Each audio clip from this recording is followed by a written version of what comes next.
Canelo Martinez.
Testing. Gotta lower this. Testing.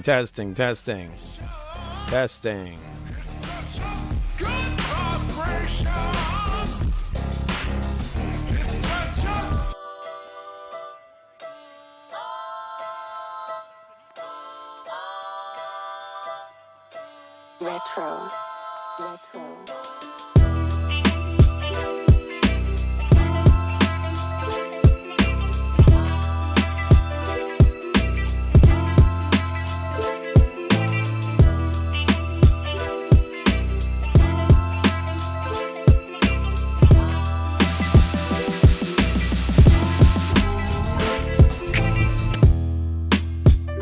Welcome to FU TV, people. This is FU Sports. We're watching Ryan Garcia versus Duarte. I think that's how you pronounce that. It's a weird name. All right, there we got two fighters. We're in the co-main event right now. Purchase your tracks today. All right, you know how we get here late. Let's listen to some of this. We're here extremely late. I'm going to see if I can get some of that BKFC card on here as well. Golden Boy Promotions and this bout in association with Davis Entertainment. Sponsored by BetOnline. Let's see if I get Bob up here. Call her up my phone in a few minutes. Everybody loves Bob. Bob, the greatest sports analyst in all of existence, most likely. And when the action begins inside the ring, referee in charge, Joe Rodriguez.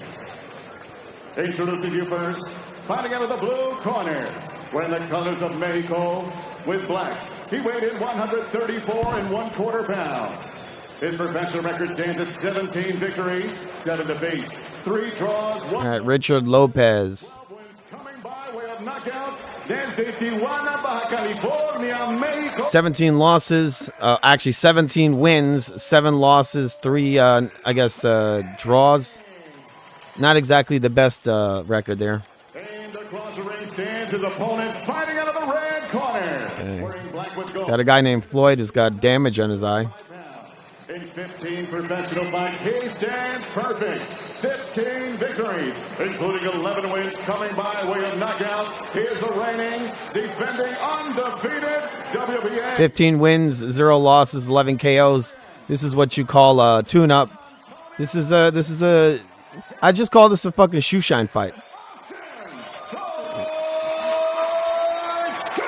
And it's like Kid Austin over here looking like Sean Porter, like a prime Sean Porter, just jacked, while this other guy's like, he's built like a fat guy who's just been drinking beers every day, all day for the last couple of years. Yeah, just a dude. It's a setup fight. Let's see how it goes. Kid Austin's already got damage on his eye. The dude's just completely jacked. When round number 1. Kid Austin just bouncing on his toes. Bouncing around in his corner. We're just about to start. Let's listen to some of this trash. And I'm getting out. As for Ricardo Lopez, he says, I will be Schofield's toughest test to date. Mark my words. Okay. So Lopez, it's just a very kind of a nervous look, bouncing forward. Both men now meet in the middle of the ring. Lopez is clearly smaller.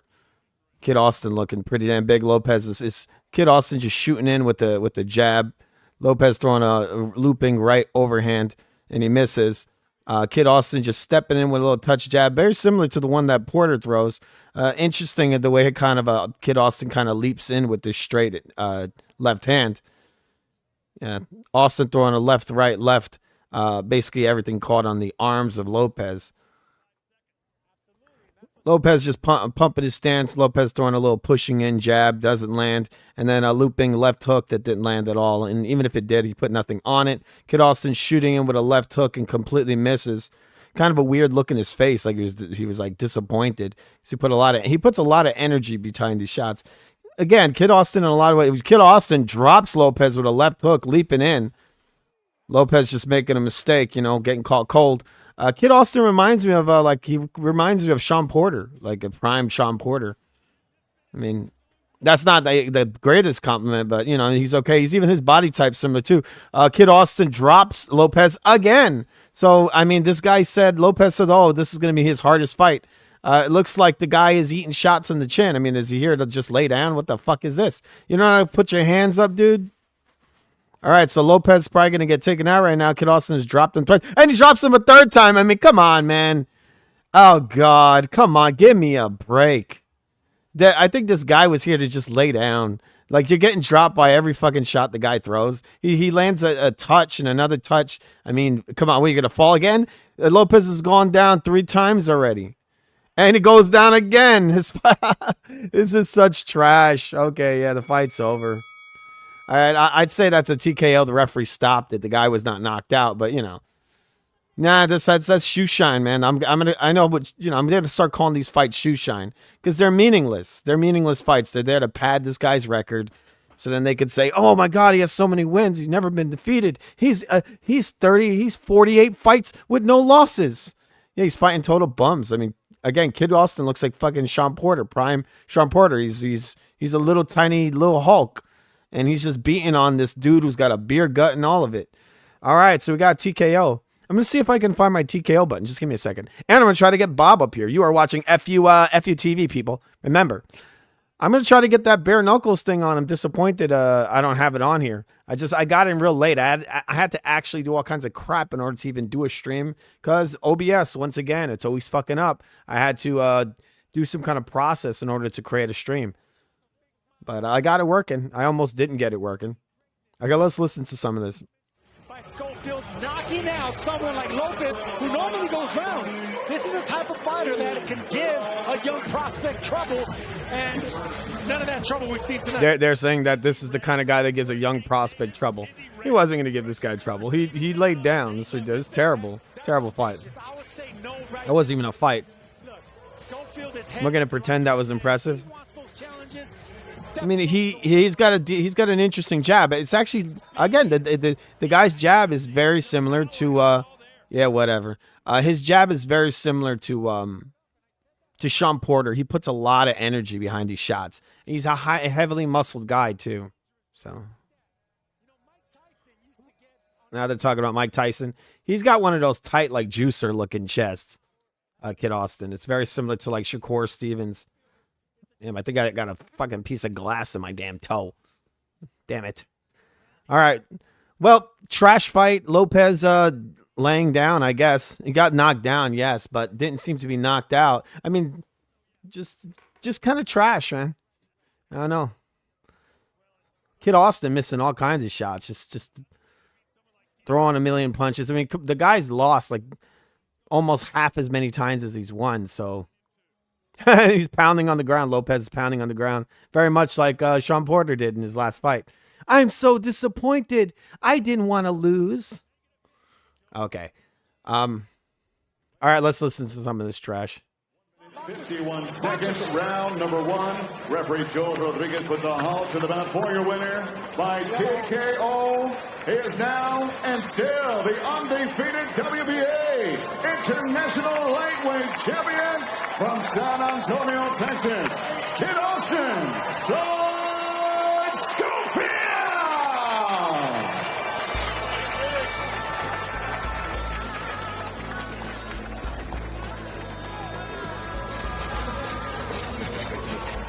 Well, Chris Mannix is in the ring. We're about to hear from the... All right, we're gonna listen to some of this. 21 years old.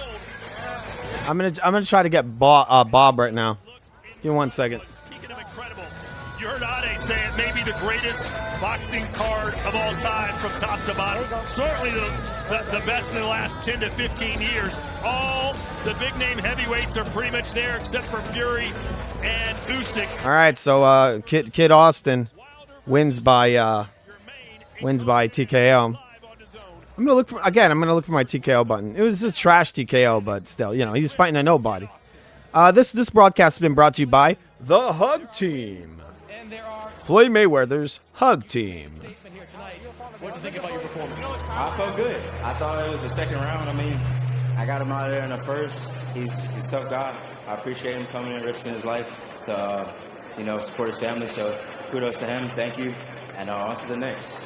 This was a pretty durable guy coming into this fight. Went 7 rounds with Mark Castro just 2 fights ago. Why were you able to dispatch him so quickly?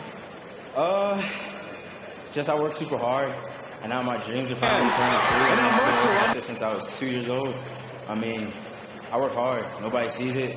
I know my dad might talk a lot of crap. I might talk a lot of crap sometimes. But I put the work in, and I think it showed tonight. His opponent should have used head movement. So you're still very much kind of learning on the job. You went 10 rounds in your last fight against Haskell Rhodes. What did you learn in that fight that maybe helped you in this one? Use my jab. I set everything up. Walk me through some of those early knockdowns. Decent jab, right? He kind of leaps in with it like a Superman, like what they call a Superman punch, or the way that Sean Porter used to do it. It's not a regular jab. He kind of shoots his whole body in with it. It's almost a power punch. Like I said, tough guy. It's a pretty hard jab. He kind of just spears you with it when he steps in. And he doesn't really step in. He kind of jumps in with it. I mean, the guy is so similar to Sean Porter. It's insane. He basically is fucking Sean Porter. So I started using my jab, and this is what happens, when I use. He might punch a little harder than Sean Porter, but I'm not impressed because who is he beating here? And who is this guy? Like I said, I appreciate him. Thank you. On to the next. Talk about the statement that kind of win like this. Okay, we're doing the post-fight interview. I'm going to call up Bob and see if she gets over here before the Ryan fight starts. We're going to see if we can listen to some of this BKFC card. Bernard and Oscar behind me, so they're going to guide me right. And I take my time listening to them. They're going to make me a world champion. Been a lot of talk about maybe Jojo Diaz in your next fight. How do you feel about that? I feel like after tonight, he won't be saying my name no more. Congratulations, Floyd. Thank you. Guys? Hey, what do you think, Sergio? Jojo Diaz is watching right now. What would your advice be to Jojo? I would love that fight because Jojo Diaz has the name. He's a former champion, and at 16. All right, so. That's exactly what Kid Schofield needs. All right, so we're waiting for the next fight. While we're doing that, I'll be playing the sweet sounds of what should I play? I got to put some music in here. We got to listen to something. We'll listen to Tenchu as always. All right. And while we're listening to some Tenchu, this beautiful Asian woman's voice, her beautiful voice, we're gonna bring up the toilet. We're gonna bring up the toilet. It's dirty. Oh, whoa, the dirt disappeared. Hey, is that Andrew Tate? Wow, what are you doing in there, Andrew Tate? Ah, man, you got shit everywhere, Andrew Tate. I got the new Bugatti. All right, get the fuck out of here, Andrew Tate. Look at this. You got shit all over Ryan's face. Ryan is covered in shit. Speaking of shit, did you guys watch did you watch that interview that Ryan had where he was going on and on about how they picked this guy because they want him to beat Ryan? He sounded really insecure, man. Real insecure. And he was saying all this stuff about Oscar De La Hoya and Bernard Hopkins. He said he was bringing up how Bernard said a white boy's never going to beat him. He's like, oh, a white boy beats you. And what's funny is he's right there. And then he was like kind of speaking like with slack jawed, like he was trying to sound like he's from the streets or something. If you listen to the way he was pronouncing the words, like he's been hanging out in that Derek James camp too much. I heard he's training with like Derek James now, right? That's the same trainer I think that trained. I think it's the Spence's trainer. I think, right? Earl Spence and some other dudes. Weird. Weird. He's like changed his whole entire attitude. Like the kid is completely impressionable, extremely highly impressionable child. And Oscar called him a child in an interview. He was actually very pissed off.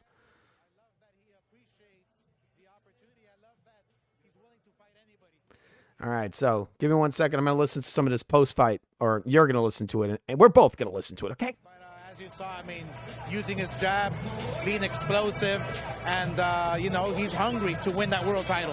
So one young star out of the ring, 2 more coming up, and more coming in the month of January. What do you have cooking for the month of January? Oh, my gosh, we're super, super excited. Virgil's back, Virgil Ortiz. We're really, really looking forward to his comeback. I know everybody in the world, the zone's looking forward to his comeback. Jaime Munguia, finally, my gosh, we got it. Hyman. Thank you. Jaime Munguia versus Ryder, the guy who went the distance with Canelo. So imagine his position. Imagine what he's thinking, Jaime Munguia.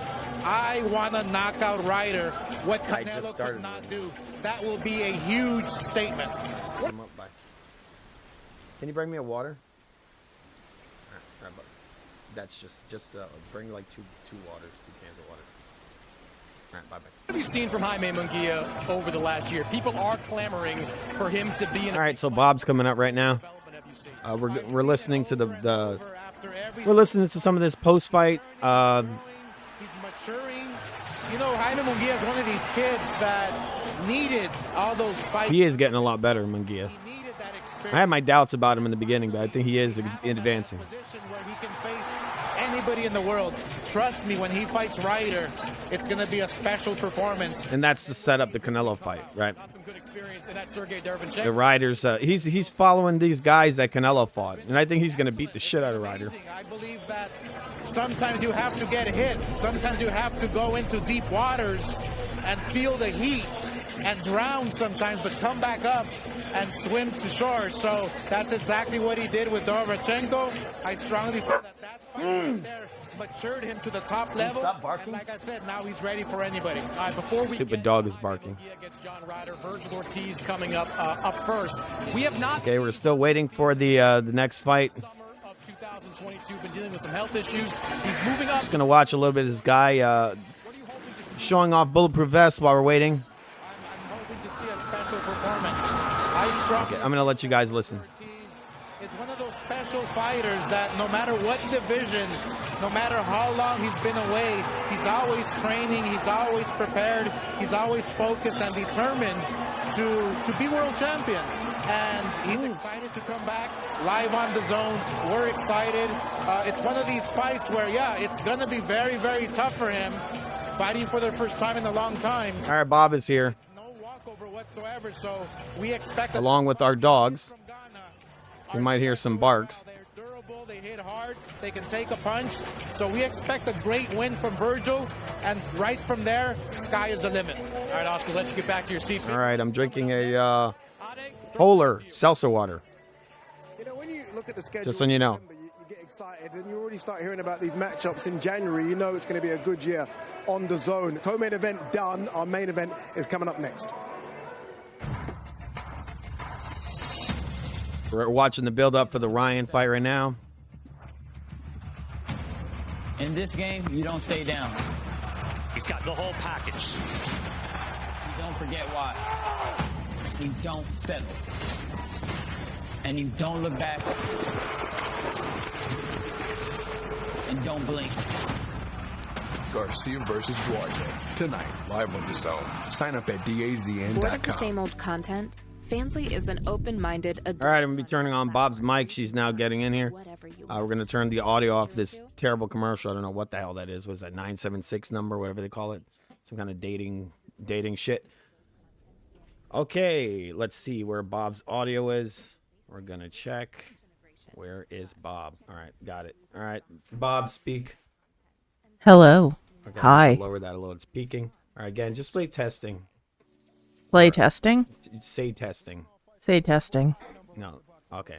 No. Or say check. Okay. Say check. No, just say check. No, check. just say check. No, check. you have to say check so I can Check. actually test it. I'm saying check. No, you're not. You're saying all kinds of I other literally things. just said check like 4 times Say in it a row. over and over again. Check, check, check, check, check, check, check, You check, gotta check, say check, louder check, than check, that. check, check. Now I sound like a You have chicken. to scream it. Yeah, you're not helping. All right, I almost got it. All right, so what were you doing today, Bob? We were participating in civic engagement. Yes, we had to go to a local high school / elementary school, and I had to feed a bunch of people.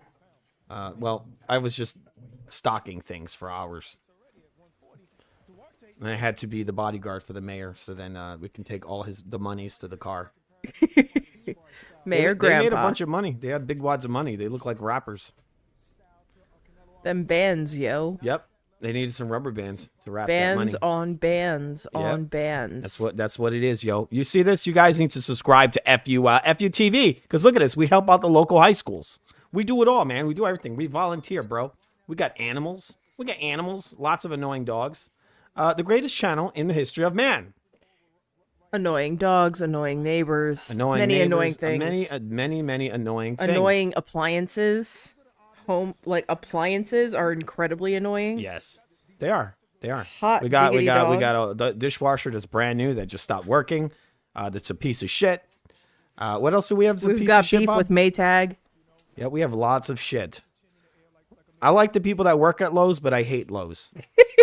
I fucking hate it.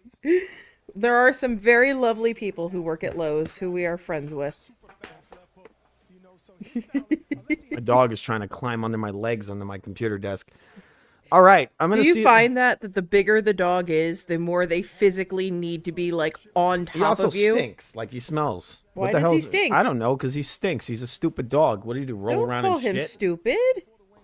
You stink, man. He's what the hell's wrong with stupid, you? but you don't need to tell him he's stupid. Okay. All right. All right. Let's not listen to some nice. of the stuff that's going on in the corner.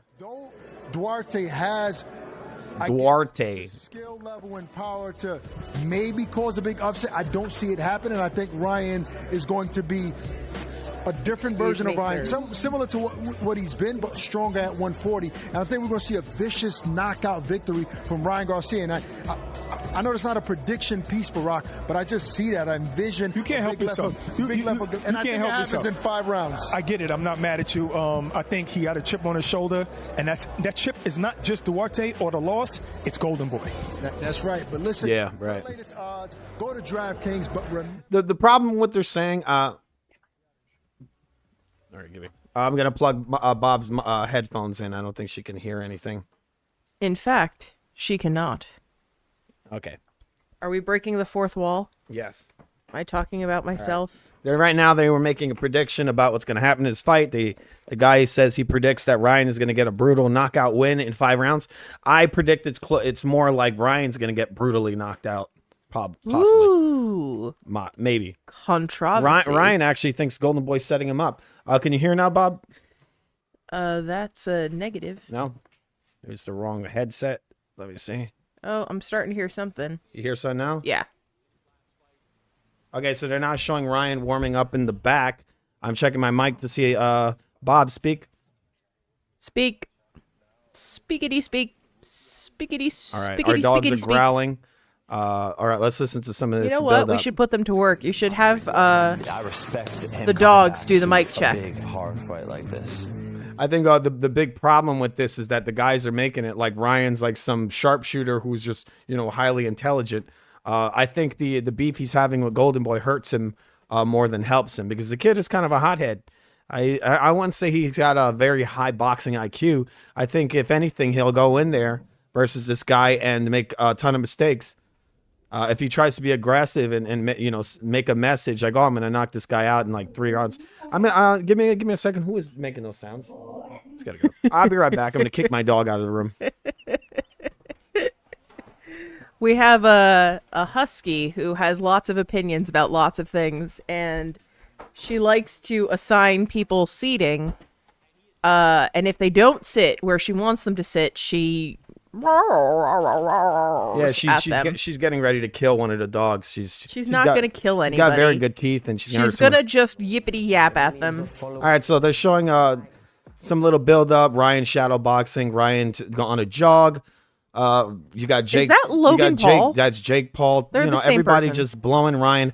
Ryan, if Ryan comes in here like a hothead and thinks he's just gonna knock this guy out, he's gonna get destroyed. I've been watching this guy fight, and I think he has a good chance of knocking Ryan out, just because he's a pretty good puncher, and he's got a nice high guard, and he throws a lot of punches. So, okay, this I don't know what's up with the audio here. Do you hear this shit? It's very up I think and my down. wires are fucked up. Yeah, that's my wires. I mean, They're loose. Dazin isn't really looking all that exciting, to be perfectly honest with you. If you're highlighting one of the Pauls as literally anything of significance, I immediately don't like you. I mean, let's listen to a little bit of this. Oh, they got I guess Virgil Ortiz was late because Yeah, they he's got- still wearing his like outside coat.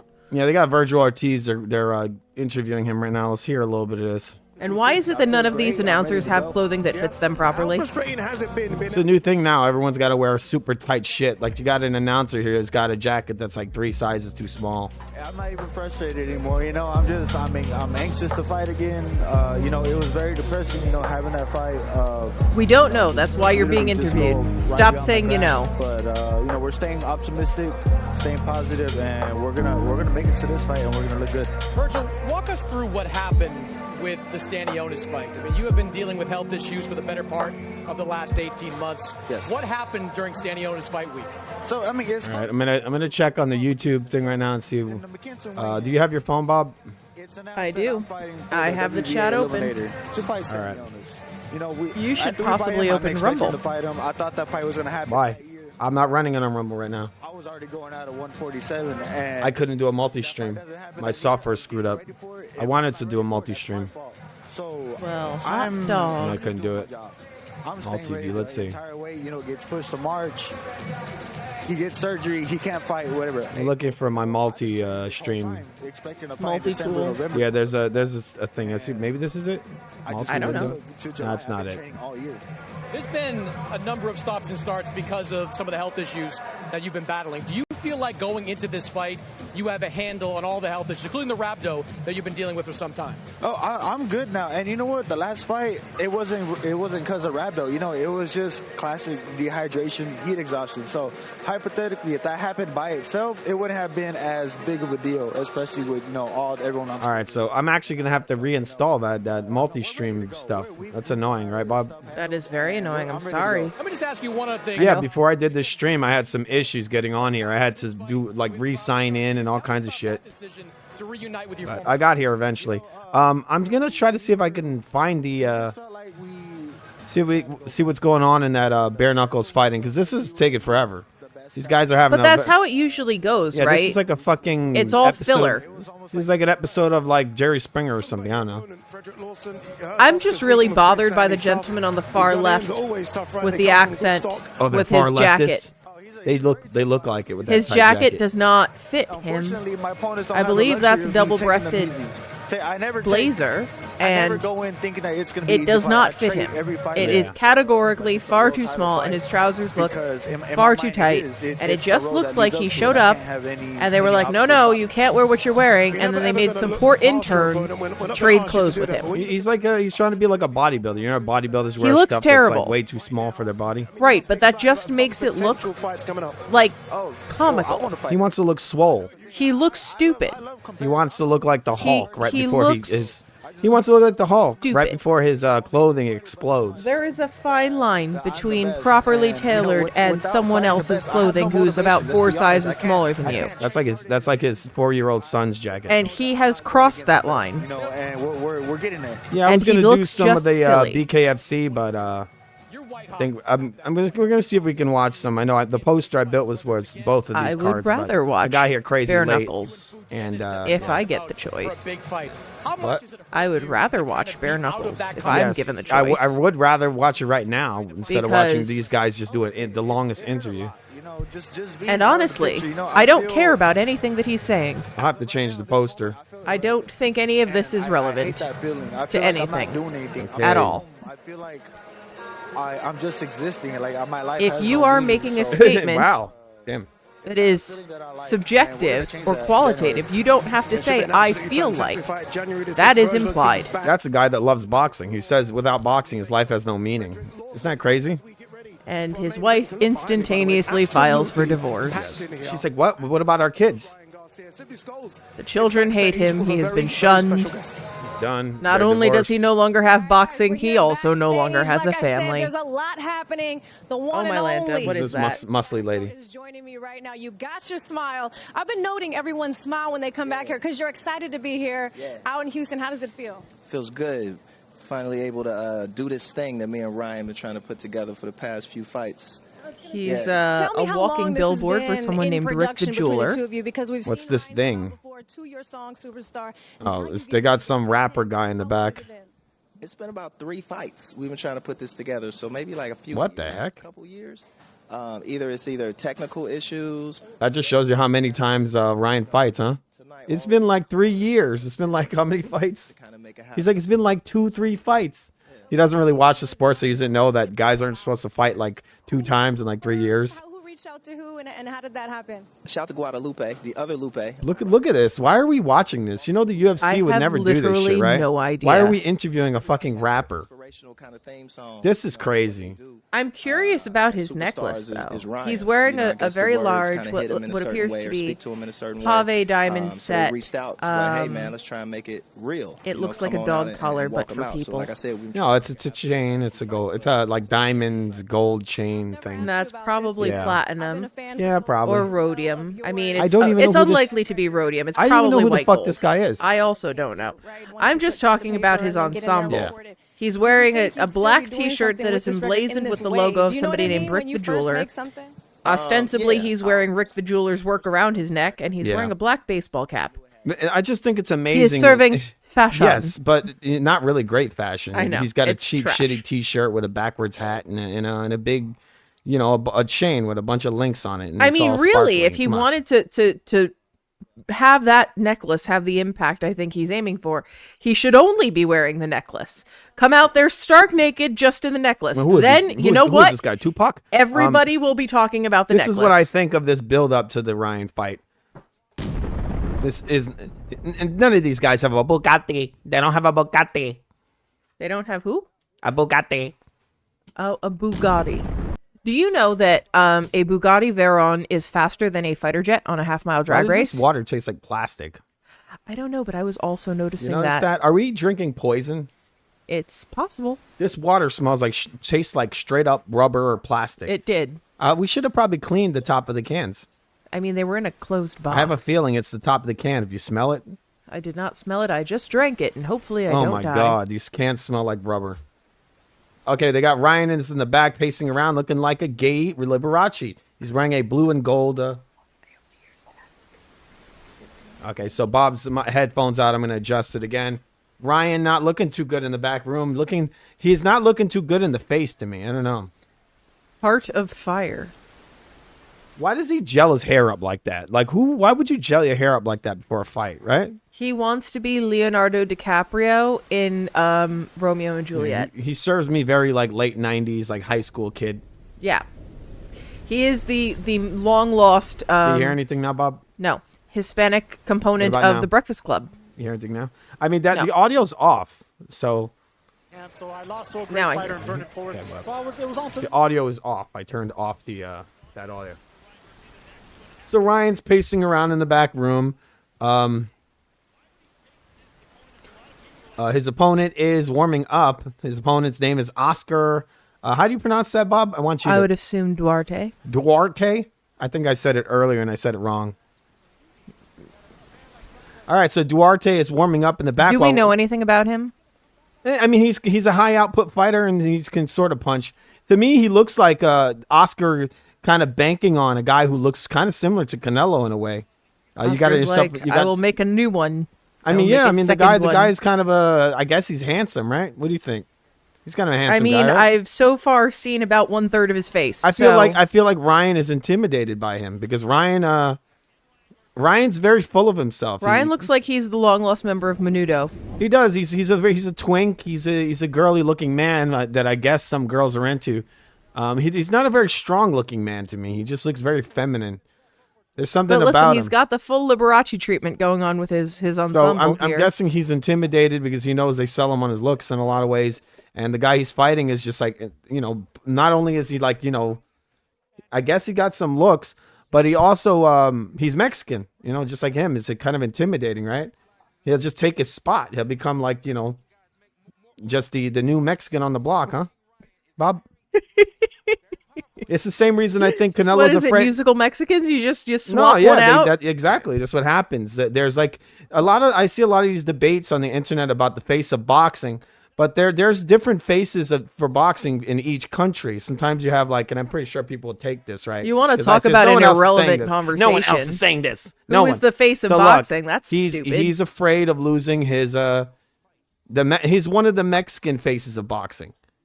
Because each country. All right, let me please finish this. sorry. Each country has a different face, except for in America. You know, in America, Floyd Mayweather was like, they kind of made him the face of boxing, which is a big mistake. That's right? unfortunate. It is unfortunate. It wasn't good for the sport. It wasn't good at all because he's not a good fighter. He's not an exciting fighter. He fights as a coward. You always got to beware of the fighter that thinks they're very attractive. I noticed this. When a fighter thinks they're really attractive, they're usually very cowardly or very, quote unquote, elusive, right? So Floyd Mayweather originally called himself Pretty Boy, right? And what was he? He was a little bitch who ran away. Now you got a guy in Ryan who's also, considered attractive. And what does he do? He quits because he's cowardly.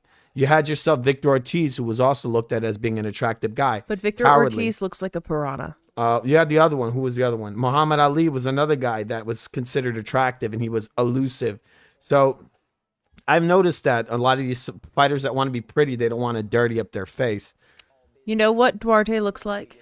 Like what? If Canelo and Oscar had a child. He looks sort of like Canelo, and I'm going to stop drinking this water because I think it's going to fucking kill me. It tastes like poison.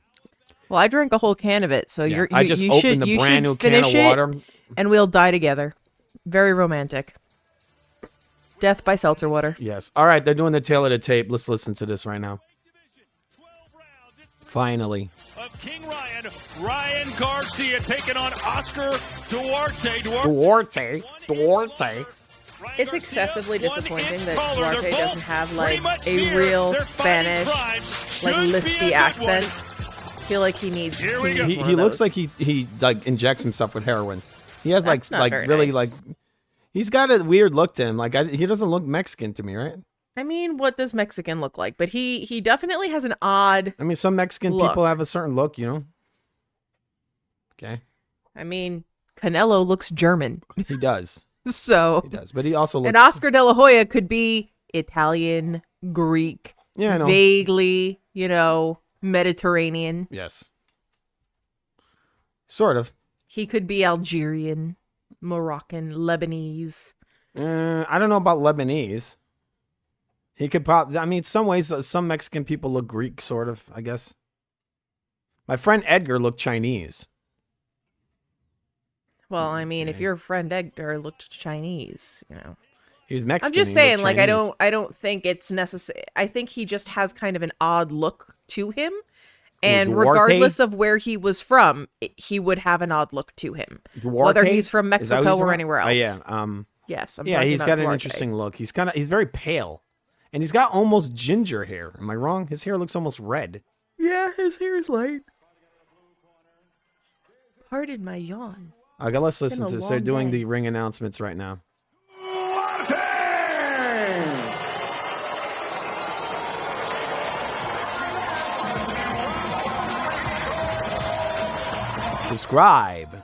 Subscribe to FUTV, the home of everything great. We are slowly becoming the greatest boxing channel in the history of man. We don't just do boxing. Yeah, we don't just do boxing. The we do it all. greatest combat sports channel. Yeah. We're gonna look at some of the stuff. Hopefully, we can get some of that BKFC stuff on here too. But we're watching the Ryan fight right now. We got here mad late, bro. Mad late. We got here exactly on time. Yeah. Anything relevant that is happening begins when we get here. So let's just dispense with this notion of lateness. All right, so we got the Mexican music flowing. I don't think I've ever seen Ryan come out with some Mexican music. Am I wrong? The kid's gonna come out to some fucking hip hop. Watch.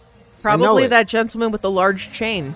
Yeah, one the guy. of his songs. There was a rapper or something in the back. You know, Ryan's coming out. The kid's a joke, man. Opponents from back in the day questioning Ryan. Okay, so now we got Duarte. He's like basically shadow boxing. He's got a screen behind him that's projecting all kinds of images of Mexican flags and him throwing punches. And now he's walking to the ring while flares are going off in the background. It looks like a bootleg version of Bill Goldberg's entrances in the WCW. I don't understand how no one ever imitated Bill Goldberg's ring walk. It's like he used to have like these big sparkler things that would fall all over everything. And then he would kind of like breathe in smoke and then blow it out through his nose. Insurance. That is the one-word response as to why people do not... Do you think they're going to insure that in today's highly litigious day and age? With all the product in Ryan's hair, I think he would burst into flames.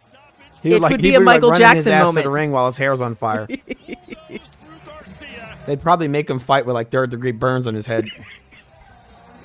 It would be like that Michael Jackson moment. Yes. Remember when his Jerry curl caught fire? Yes, exactly. He has the Michael Jackson vibes, actually. He doesn't he? No, he's serving more Ricky Martin. He's giving a little Ricky Martin, a little like lost member of Menudo. He would have been in one of those teenager like heartthrob magazines in like 1995. Yeah. Hopefully this wasn't going over our audio, because I'm noticing this isn't really going. I gotta check Bob's audio. Give me 1 second. Actually, her thing is off. All right, so I fixed it. All right, you can speak now, Bob. Oh wow! So everything I just said wasn't No, even you heard? could hear. The thing is that the desktop audio was dominating your voice. Now it won't. Now your voice would dominate the desktop audio, just like men dominate Ryan in the bedroom. That's not very nice. Sorry, I'm kidding. Ryan is coming to the ring right now. Well, I mean, they're showing some sort of sizzle reel of Ryan. Yes.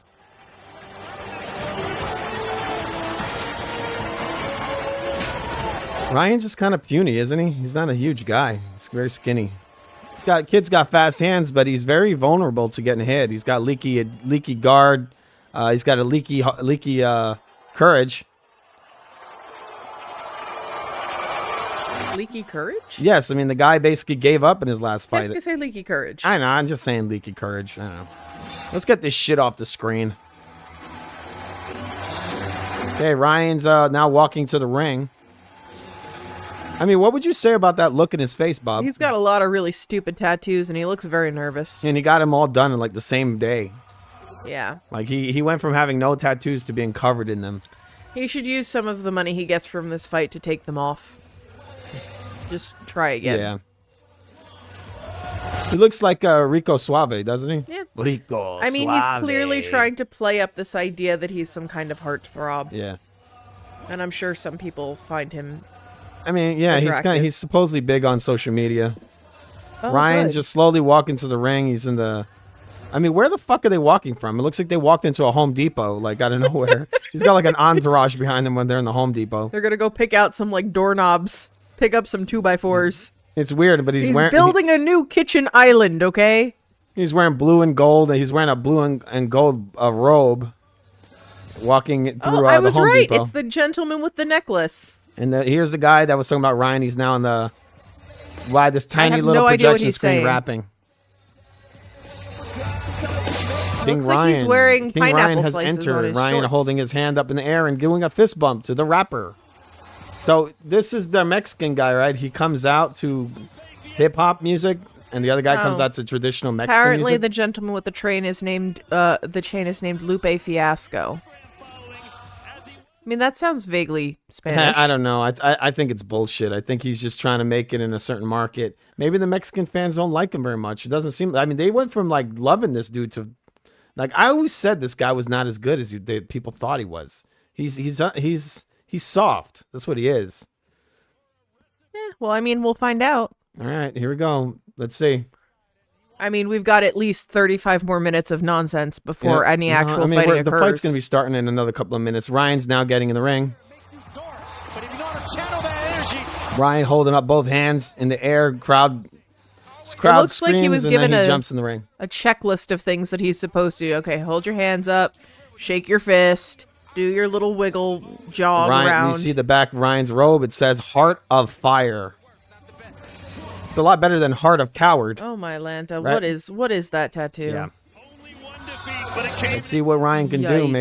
Maybe he'll he definitely needs to tighten up that defense and don't get wild. Oh my goodness, what in the world is Ryan's just a little too wild in his last fight. He looks like a spoiled brat. Yeah. He looks like somebody that I'm just irritated He by. is, yeah, he looks like he's too cool for school. He looks like the bully in the Sunny Delight commercial. Oh my goodness. Space Cat to the left. Yikes. Plastic surgery and Yeah, a lot fillers of gone plastic very surgery going wrong. here. She is far too young for that many fillers. Yeah, there's some women standing behind Ryan, or behind the guy doing the ring announcements. Who's the woman's got a lot of filler in her face. Sponsored by Bet Online. Ryan looking real nervous in the face. His opponent looking very calm. I mean, they both look like greasers, don't they? A little bit, yeah. This fight could be taking place in 1956. Except Ryan's Duarte looks sort of like horrific his hair tattoos. color's so weird, isn't it? What, is that red? What color is that? I mean, I think it's a light brown, probably, It's a very, with some very red light brown, undertones. isn't it? It's almost like hazel. I think it just looks lighter because he's very pale. So Yeah. I think that that's a factor there. Yeah. And it's very different than what Ryan looks like. Ryan Yeah, has Ryan- like jet black hair. Ryan's got very dark hair, dark features. He's got thick black eyebrows, thick black hair. He's got a weird head, doesn't he?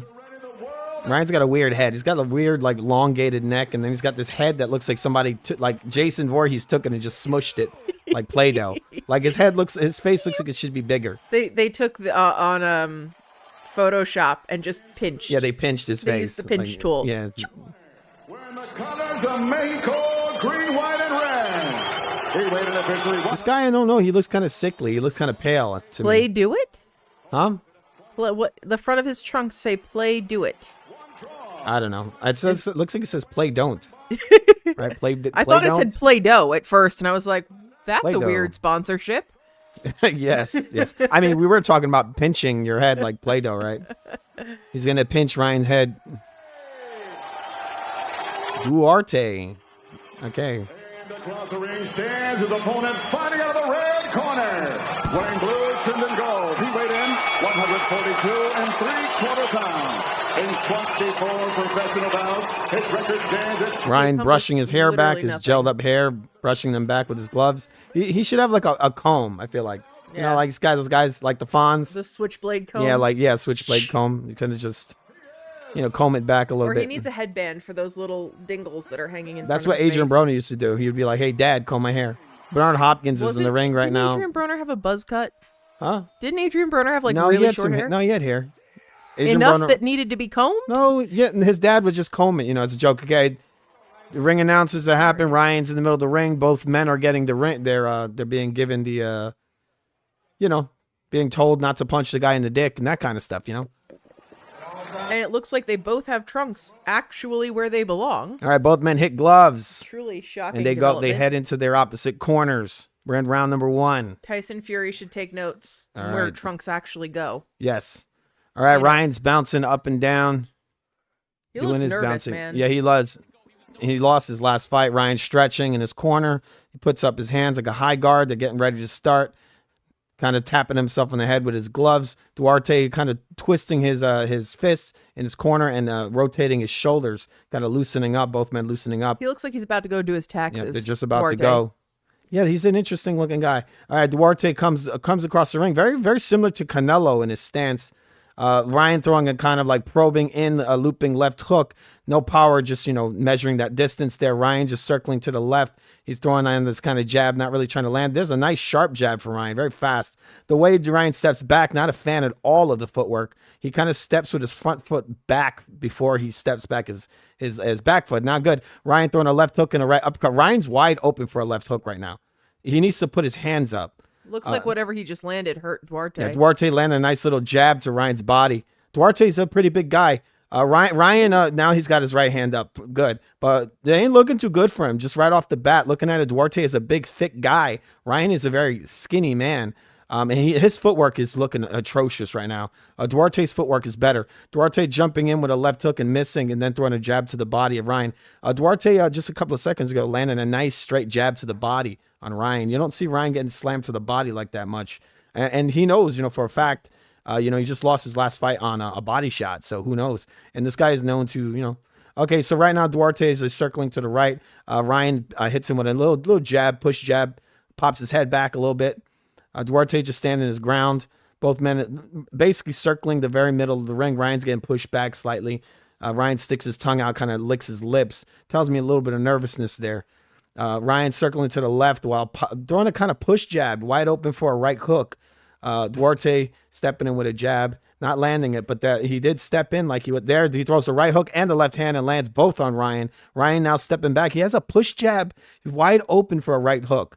Ryan, he's throwing a push jab. He needs to put something on it. There's a nice little short left uppercut from Ryan as Duarte shoots in. And then Ryan throws another right hand. Duarte was blocking. Duarte got a nice high block. Oh, Duarte lands a nice left hook to the body of Ryan and a right hook. And then Ryan on the corner. And then they tie up and Ryan pushes him off after landing a kidney punch.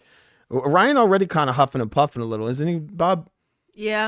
And I think that's nerves. I think the guy's a little. Beating him. I think the guy's a little rough. A nice high guard from Duarte. Again, he reminds me of Canelo, just the way he moves.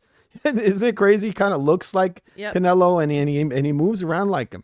He easily went mining for another Canelo. He's easily cutting the ring off. Ryan is circling to the right, using a lot of movement, and Duarte's just cutting him off.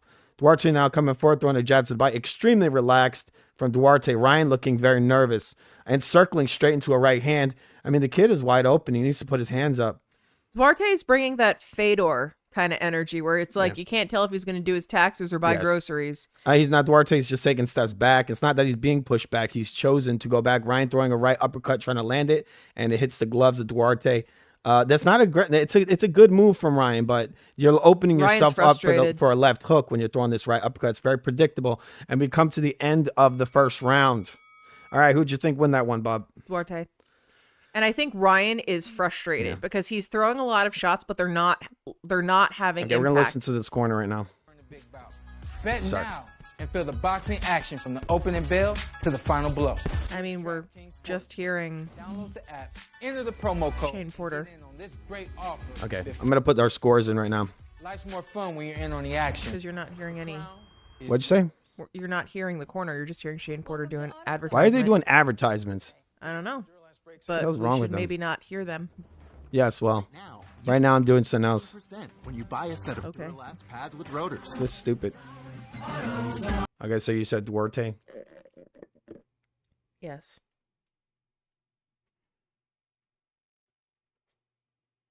Who'd you have it for? I'm gonna give it to Ryan. Just because of the he landed the hardest punch of the round. I mean, Duarte landed a good left right. But okay, sorry. There's some weird stuff going on with the stream right now. I'm just gonna try to fix this.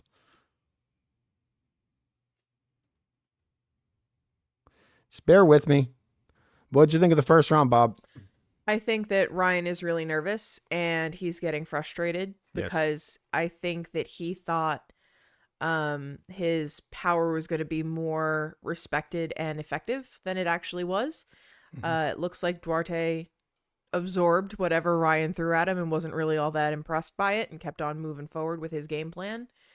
And by the second half of the first round, you saw what appears to me to be Ryan's game plan disintegrating a little bit because he just started winging shit out that didn't even make any sense. Okay. Just touching the glove, touching the jab. Okay, so Duarte is pressing Ryan back. Ryan's now, his back is on the ropes. Duarte lands 2 kidney punches. We call it high chest. So what should he be doing now? The first hand you flashed a fast jab. This round, fake, then throw the jab. All right, I got to turn that audio off. All right, so Duarte in the middle of the ring, same thing, just kind of bobbing left and right, trying to rough Ryan up. Ryan, I'm doing a stiff arm. We are in round 2. Yes, we're in round number 2. I didn't put that on the screen.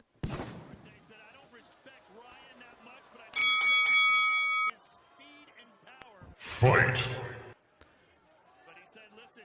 All right, so we have Garcia, Duarte kind of just bending his knees. The nice little short little left hook from Duarte lands on Ryan. Ryan really not looking good. I'm telling you, Duarte's just the fight. You know, it's just starting, but Duarte is clearly the superior boxer. He's just, you can see it all over him. Ryan's back is now on the ropes. Ryan coming forward with a jab and a hook, and then Duarte hits him with a right hook to the body. Duarte is now stalking Ryan. He's stalking him. It looks like a man versus a boy right now. Not any punches going, but Ryan is just, the kid's just all mistakes. Ryan now pressing his back to the ropes. He's on the back foot. There's a right straight hand and a left hook to the body that lands on Ryan, and now stiff arm from Ryan. This is one of the issues with Ryan. He doesn't step in with the jab. He just pushes with it. He pushes. There's no power on it. There's nothing. That's just an opening for a right hand for Duarte. Now Duarte bends his knees and shoots him for a left hook. He misses it, or he lands it on the gloves. Ryan is measuring. He hits it on Ryan's gloves, but when Ryan doesn't have those hands up, he's getting caught. He's gonna get caught. We're very early in the fight, and Ryan is just technically not looking very good compared to this guy. Ryan throws a little flick jab and just touches Duarte. Now, Ryan with a lot of measuring. The jab is terrible from Ryan. Ryan goes to throw a right uppercut, a trash. You know, he's out of range. He throws a right hook, nothing on it. It lands, but it's a slap. The kid's technique is not too good right now. Duarte pressing forward. He's got Ryan's back to the ropes. Duarte throws a big right looping overhand, right hand. Duarte just pressuring him, very similar to Canelo. Everything about him, his body language, the way he moves. Yeah, it's like early Canelo. It's like current Canelo, I think. The way he cuts the ring off.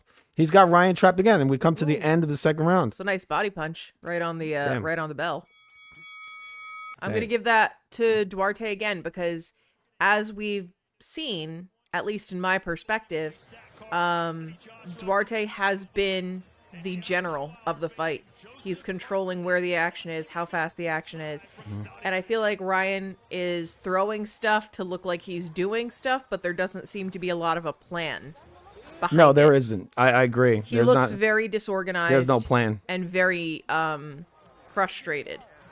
And you can see the frustration on his face. And in his corner, he looks kind of demoralized right now. Like, I think he thought he was going to walk into this fight and have a cakewalk. There's a left hook. We're showing the replay. Hands down. Ryan eats the short left hook.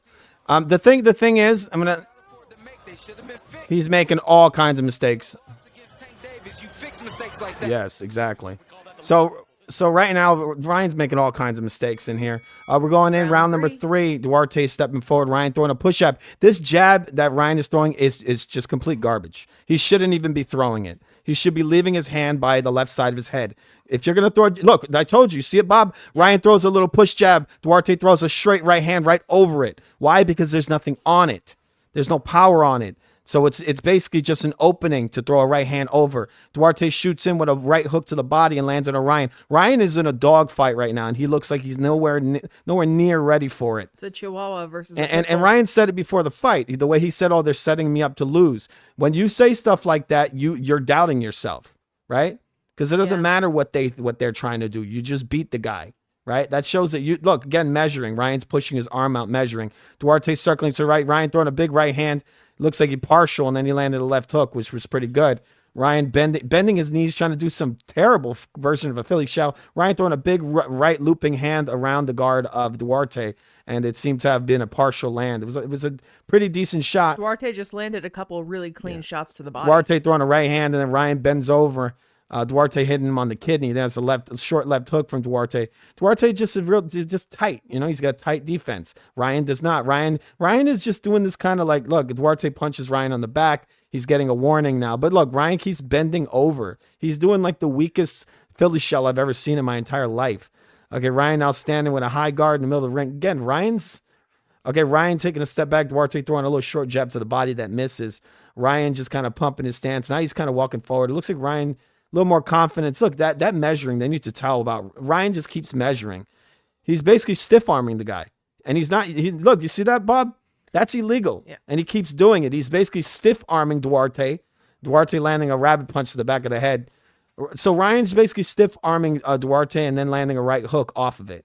The referee's not saying anything about it. Ryan's kind of, Duarte throws a big right hand. Ryan avoids it. There's a left hook from Ryan, a straight right hand. The left looked like a partial. The right hand was blocked. Duarte pressing forward, throwing a left hook. Looks like a partial land. Looked like an inside cuff. Ryan just letting his hands go, throwing lefts and rights.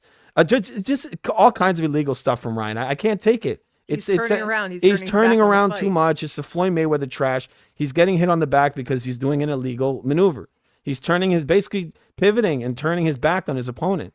And so he's getting hit with rabbit punches and shots to the back, and the referee's giving Duarte warnings. But in reality, it's Ryan's fault that that's even happening. And now he's talking about getting hit in the back. He's giving Duarte a warning for hitting on the back when he just hit Ryan with a perfect right hook to the body. This is just, this is some bullshit that's happening right now. It looks like favoritism. Yeah. It looks like they're trying to protect him. Ryan jumping back, trying to catch him with a left hook while he's coming in. Ryan now trying to use his length a little bit more, a little more intelligent. And maybe he's got a little more confidence. We come to the end of the third round. Not a great round. Ryan looks like he's kind of getting into it now. Some favoritism there from the referee. Let's listen to maybe this. that's the effect of him saying that they're setting him up to fail. Maybe now they're like, well, we need to make sure there is no possibility that anybody says that. Who'd you give it to, Bob? Duarte. So far, it's a clean sweep for me for Duarte. Yeah. It's a close round. It's a close round, but I'm giving it to Duarte because Garcia was doing all sorts of illegal bullshit, and I don't think he landed enough to take it from Duarte, because what Duarte landed was good. Yes. I'm giving Ryan every benefit of the doubt. Yes. I didn't like the cheap stuff that was going on there, but I gave the round to Ryan. I don't believe in benefits of the doubt. Round 4? I don't care who you are. Round 4, right, Bob? Earn every round. Here we go, round number 5. This is 4. 4, sorry. All right, so Duarte's both men in the middle of the ring. Ryan now is the one coming forward, more stiff arming. Yeah, Ryan just kind of stand there throwing. Again, Ryan throwing the little push jab. He was a little more assertive with his jab in the previous round. He's gone back to the push jab. Again, lazy defensive style from Ryan. Duarte is with a kind of high guard and kind of, bobbing and weaving. Coming forward now, Duarte, high guard. Ryan again with stiff arm. Incredibly illegal. The referee will not give Ryan any warnings for this stiff arm he's doing. If I was this guy, I would punch Ryan in his dick, for real. Now Duarte is pressuring on Ryan. Ryan pushes him, literally pushes him with both hands. Illegal. All right, now Duarte is pressing forward very slowly. Ryan trying to go for another slip arm. This guy is trying to oh my God, another warning. This is some real favoritism going on here. Duarte's throwing this big right hook, right? Ryan pivots. He turns his body. He basically put the back of his head into the punch. It's not intentional. Right, the referee needs to tell Ryan again. Another stiff arm from Ryan. This is such bullshit that they're letting. Look at it. The referee's giving this guy another fucking warning. He's saying keep him up. No, this is some favoritism bullshit that's happening here. This referee is giving this guy so many warnings. He's protecting Ryan like crazy. Yeah. Because this guy is starting to get rough. Duarte is getting real rough, and they're trying to protect this fucking dude. All right, Duarte pressing forward. Sorry, this fucking thing, man. I shouldn't have pressed the button. It fucked my. All right, just give me 1 second. I'll get it back. I see a lot of favoritism happening here. Well, I think that could be just because Ryan I never was seen making so many this fucking whole warnings. Big stink about they're setting me up to fail. That shit is like so 10 it's warnings in possible there. that they're like, well, shit, we got to make sure that this kid has the best opportunity to succeed. Yeah, this is really disgusting shit. There's so much favor. The amount of stiff arming this guy is doing and not getting any fucking warnings. I mean, this is definitely not a good ref. I don't think. No, he's a crooked ref. That's what he is. Duarte's pressing forward. I hope this kid gets knocked. That's a nice right hand with Duarte and a low blow that Ryan completely deserves. And it wasn't even intention. It was a cuffing shot. Here's another warning. This is like the fucking 5th warning of this round that and this guy's gotten. Buying Garcia time to recover. They are giving this guy every fucking warning possible so then they can start giving Ryan points. I think that's really what it is. Now Duarte's got Ryan pressing the corner again. Ryan with a stiff arm. Just stiff arms all day. But they've gotten nothing. There's a left hook to the body. Ryan is turning himself in a way where the back of his head is there. Like he's trying to hit Ryan in the face, and Ryan's look again, another stiff arm from Ryan. There's no power on it. I really should have. It's not about that. It's about Duarte needs to walk through it and throw over. Yes, it. he does, but he's got a reach advantage. It's bullshit. That's what it is. There should be a point deduction for that already. Ryan stiff arm again. This is this fucking guy's strategy. It's just to stiff arm this man to death. And the referee sees him doing it, and he does nothing about it. That was insane. This is probably what he learned from Derek James. Just be a cheap little bitch. All right, we've come to the end of that round. We're going to round number 5. And Garcia continues to look demoralized and exhausted in the corner. Yeah, I hope this guy catches him at some point. I can't stand this cheap shit. All right, Bob, who won that one? Duarte. I don't believe in benefits of the doubt. You will earn every round or you will not get it on my card. And Ryan Garcia has done illegal shit. He has done cheap shit. He's doing so much. He's complaining. He's complaining so much. But the thing is, if you're doing illegal cheap stuff, but when you throw, you're really putting heat on it, I might go with it. I might say, all right, you're just dirty boxer. Okay, we're going to round number 5. But Garcia's throwing some bullshit. It's garbage. And he's cheating. So he's cheating. To me, he's cheating his fucking ass off. He might as well be punching this guy in the dick with all those stiff arms. And the way he keeps turning his head around. All right, here we go. Duarte throwing a jab to the body. It looks like it went low. Yeah. Duarte looks kind of pissed. Ryan stiff arming the fuck out of him. And the referee's doing nothing about it. This is some... Look, again, you see this, Bob? Yep. All of that is illegal. All of it. They're saying Ryan is winning all 4 rounds. Absolutely. You're telling me this is some dirty, dirty bullshit. I hope this guy knocks this kid the fuck out. Look, he throws a left hook to the body. Ryan shoots it for a grab. This kid's, what he's doing is so dirty. There's a nice right uppercut that knocks Ryan's head out. I hope he knocks him the fuck out for real. This is obvious. This is obvious favoritism. Oscar is protecting this kid like crazy. Well, I think that's that kid's strategy. That referee in there is paid to help this kid. Look, Ryan throws a right hook and he pushes with his left hand. Illegal. Oh, straight up fucking stiff arming. Stiff arming all fight long. Another stiff arm. Equal number of punches. Look, Ryan's using the stiff arm to create. It's disgusting. So he's using the stiff arm, right? And he's trying to do a shoulder roll like he's fucking Floyd Mayweather. It's pathetic. So Ryan's doing he's doing this kind. Look, now he's throwing an elbow. He's literally, the kid is hitting him with a fucking elbow now. He's literally almost the little. Now the referee's pushing him and protecting him again. So look, what's happening right now is Ryan's trying to create space for his right hand, but he's creating it artificially. He's stiff arming. He's pushing his hand out and creating a post, and then hitting guy with the right hand. Now he's doing this kind of fake Philly shell bullshit that's not nowhere near protecting the back of his head or anything. It's an illegal maneuver. What he's doing is not legal. But the referee lets him get away with it. He can't hit him on the back. It's illegal. So the kid is a fake ass Floyd Mayweather now. He's doing one of the worst Philly shells I've ever seen. He's trying to be Little Spoon. Duarte needs to throw a left hook. That's the shot that he has. It's right there. The left hand is what he needs. And Ryan shoots it. Ryan is holding him now. Ryan's only technique in this fight has been to do a stiff arm and throw a right hand. This is garbage. He's not right. Almost turning his back. It's just pissing me off that they're letting him get away with these illegal tactics, and he's doing it blatantly. This isn't like Floyd Mayweather where he put it out a little bit. This is a guy who is very obvious in what he's doing. He's posting up. Do you see what he's doing, Bob? It's just all this fake Philly shell. The kid's become a fake Floyd Mayweather. Like he fought Tank Davis. Now he thinks he is Tank Davis or something. This is pathetic. So he went to Spence's trainer, and this is what they made him into. This fake ass Floyd Mayweather. So they're saying the best round of the fight for Duarte. No, that's not true at all. See, this is being tailored. Not even the commentators are in on this. This is why you never listen to the commentators. Even the commentators are in on this. They're saying that Ryan's won every single round. And now they're saying Duarte's, this is the best round. Actually, this is not the best round he had. He's had better rounds than this. I mean, I would say that this is probably the round I would be most likely to give to Garcia, but I'm not because he's cheating, so fuck him. All right, well, who you got, Bob? I'm going to give it to Duarte again. I will not give a round to somebody who is using illegal tactics. I don't think Garcia is throwing anything of note.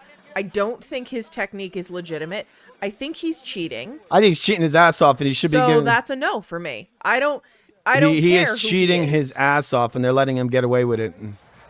So no, I'm sorry. I will not give him that round. The only way this guy's winning is with a knockout. They're not going to give... He's not going to be allowed to get a win in this fight. He's getting railroaded. All right. We're going into round number 6 right now, people. Now, this ref is a piece of shit. I hope Duarte this referee is completely paid to help this kid. Punches the ref in the face. Okay, so we got Duarte just stepping forward, 2 little push jabs, another push jab. There's the best jab that Ryan's thrown the entire fight. He just landed. Duarte pressing forward. Obviously, Duarte is the better fighter. Ryan is a cheap motherfucker. Ryan pushing on Duarte now, all kinds of wrestling and throwing a right hook. I mean, the kid really thinks he's Floyd Mayweather. It's pathetic. It's pathetic. He's doing the worst shoulder roll I've ever seen in my life. He's completely open for it. If I was this guy, I'd be smashing his back. Like, he's not punching him on the back because the referee doesn't let him do it. He's giving him warnings every single time. So he's forced to hit this kid on the hands. Look how he bends over. Now Ryan bends over and turns his back on Duarte. Look, and now he's doing another stiff arm. This is pathetic. I mean, it's just disgusting. This is That's not where you're supposed to face your opponent, not. If you turn your back on your opponent like that, you're spoon. supposed to get a warning. And he keeps doing it. He's doing stiff arms, nonstop stiff arms, and posting with the stiff arm out, and then throwing the right hook. That's all he's got. Now Duarte lands a left hook to the body. Ryan has done nothing. Ryan throws a right hook and then clinches. This kid has become the new Floyd. He's trying to be Floyd Mayweather. He's trying to be a little even cheaper. He used to be an exciting fighter, right? Now he's just pot shot and grab kind of style. You got Ryan in the corner eating a left hook to the body.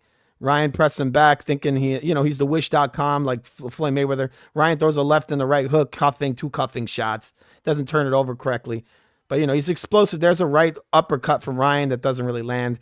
Duarte's just pressing forward. Ryan really he's in a Philly shell. Now he completely turns his back on Duarte. His back's completely turned. Oh my God. Duarte lands a left hook. Ryan bending over, trying to give him his ass, I guess. If the people weren't watching, I guess. Ryan doing a little push jab, multiple push jabs, moving back, very slow footwork. Ryan, he's just doing a shell, turn away. There's a left hook that lands from Duarte. He tries to land an uppercut. Duarte lands a left hook. The left hook is a shot for Duarte. He really needs to keep throwing it because Ryan's face is basically in the left hook. It's kind of surprising that Duarte isn't landing the left hook, cleanly. Ryan's right there. Look, Ryan throws a right hook and then pushes Duarte's head down. Just straight up wrestling. There's a right overhand that lands from Duarte. Ryan stiff arming him. Referee, no warnings. This kid is literally wrestling and stiff arming over and over again. Then he's bending over and turning his back over and over again. Okay, it's just Ryan just standing there, getting ready to do some more cheese. Duarte just bouncing left and right. We got 22 seconds left in the sixth round. Ryan doing a little stiff arm and stepping back, throwing a little fake jab. Duarte lands 2 body shots. Ryan stuck in the corner. Duarte throws a big left hook and misses. Ryan steps in with a little jab.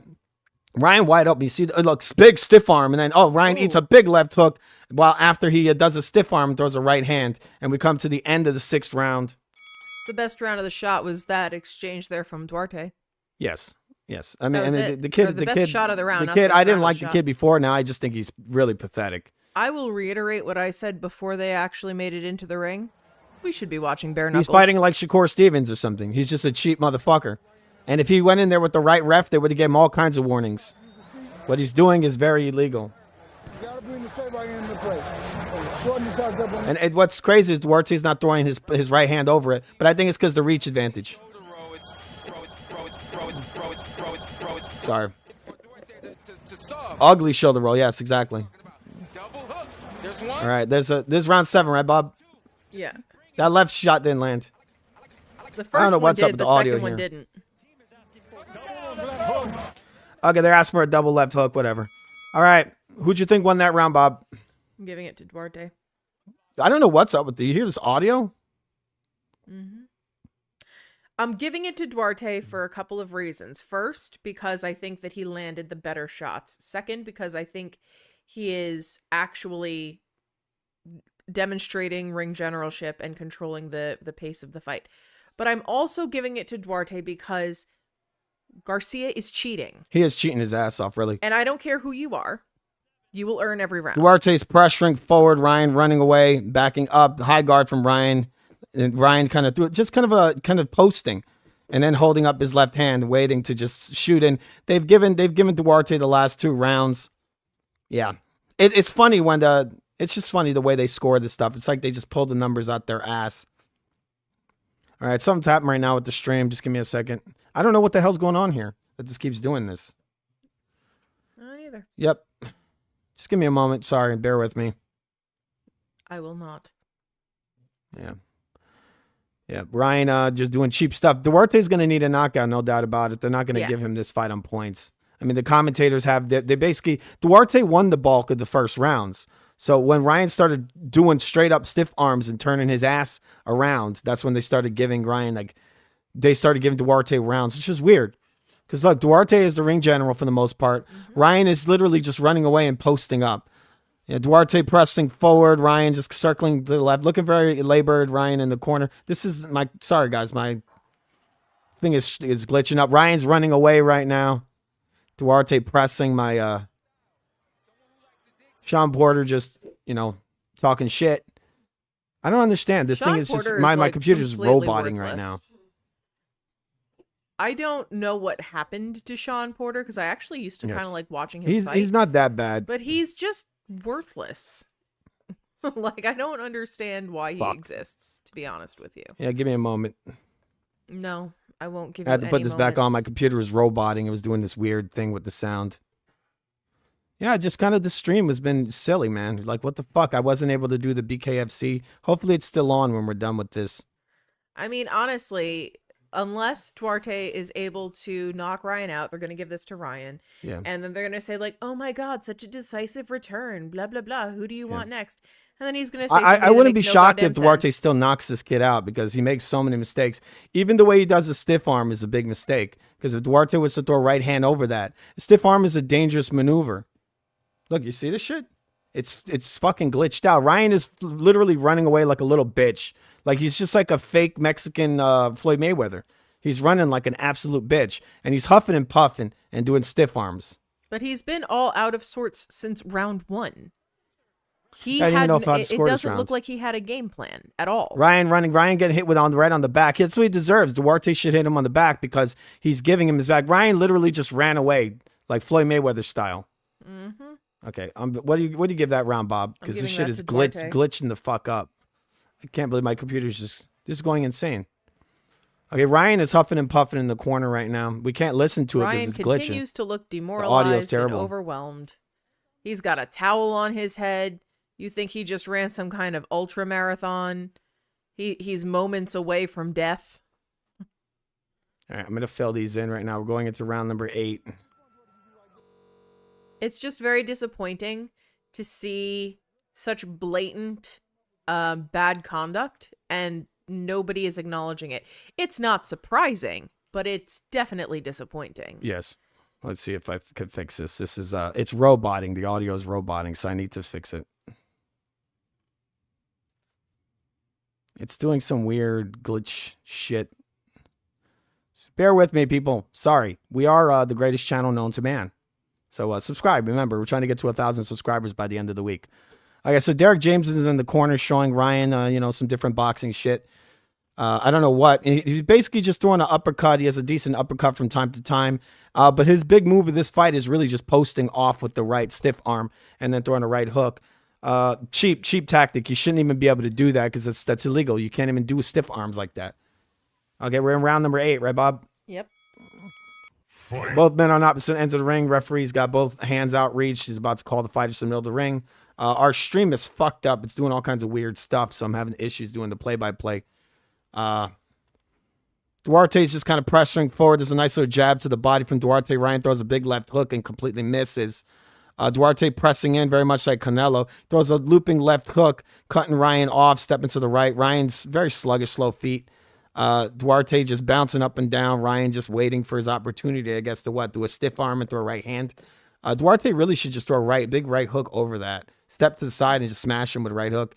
Duarte is just kind of pressing forward very slowly. Ryan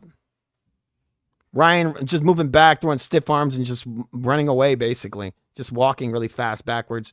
Duarte's just cutting him off left and right. Ryan throws a left hook and lands on the shoulder. Now they tied up. Both guys are tied up here from what I see. Duarte looks pissed.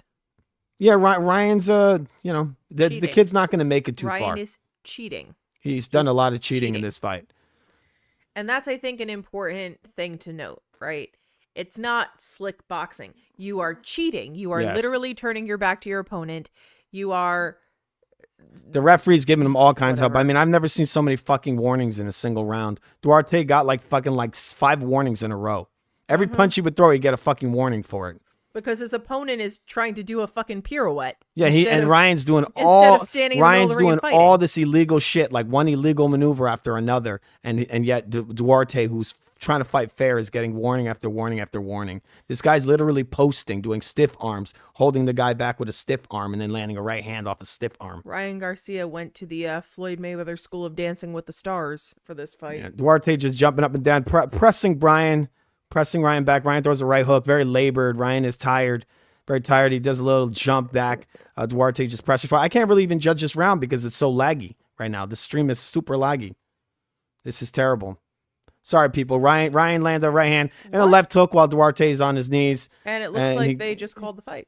No, he got knocked. Duarte got knocked down by what? I don't know. I would think it was a right hook. I mean, the guy. Look. There's a fast count. Oh, they called it a bullshit stoppage to go along with it, and they said this guy was Ryan's over here saying, "Oh, they wanted me to lose." This shit is just totally set up. It's trash. If I was giving this a Yelp review, it would be a. And he's 0 screaming stars. at the guy like he's anything good. So Ryan wins by bullshit TKO. He's become the Wish.com Floyd Mayweather. The kid fights like trash. He's going to get knocked out. If he fought Tank's knocking him out again. No doubt about it. He got knocked out.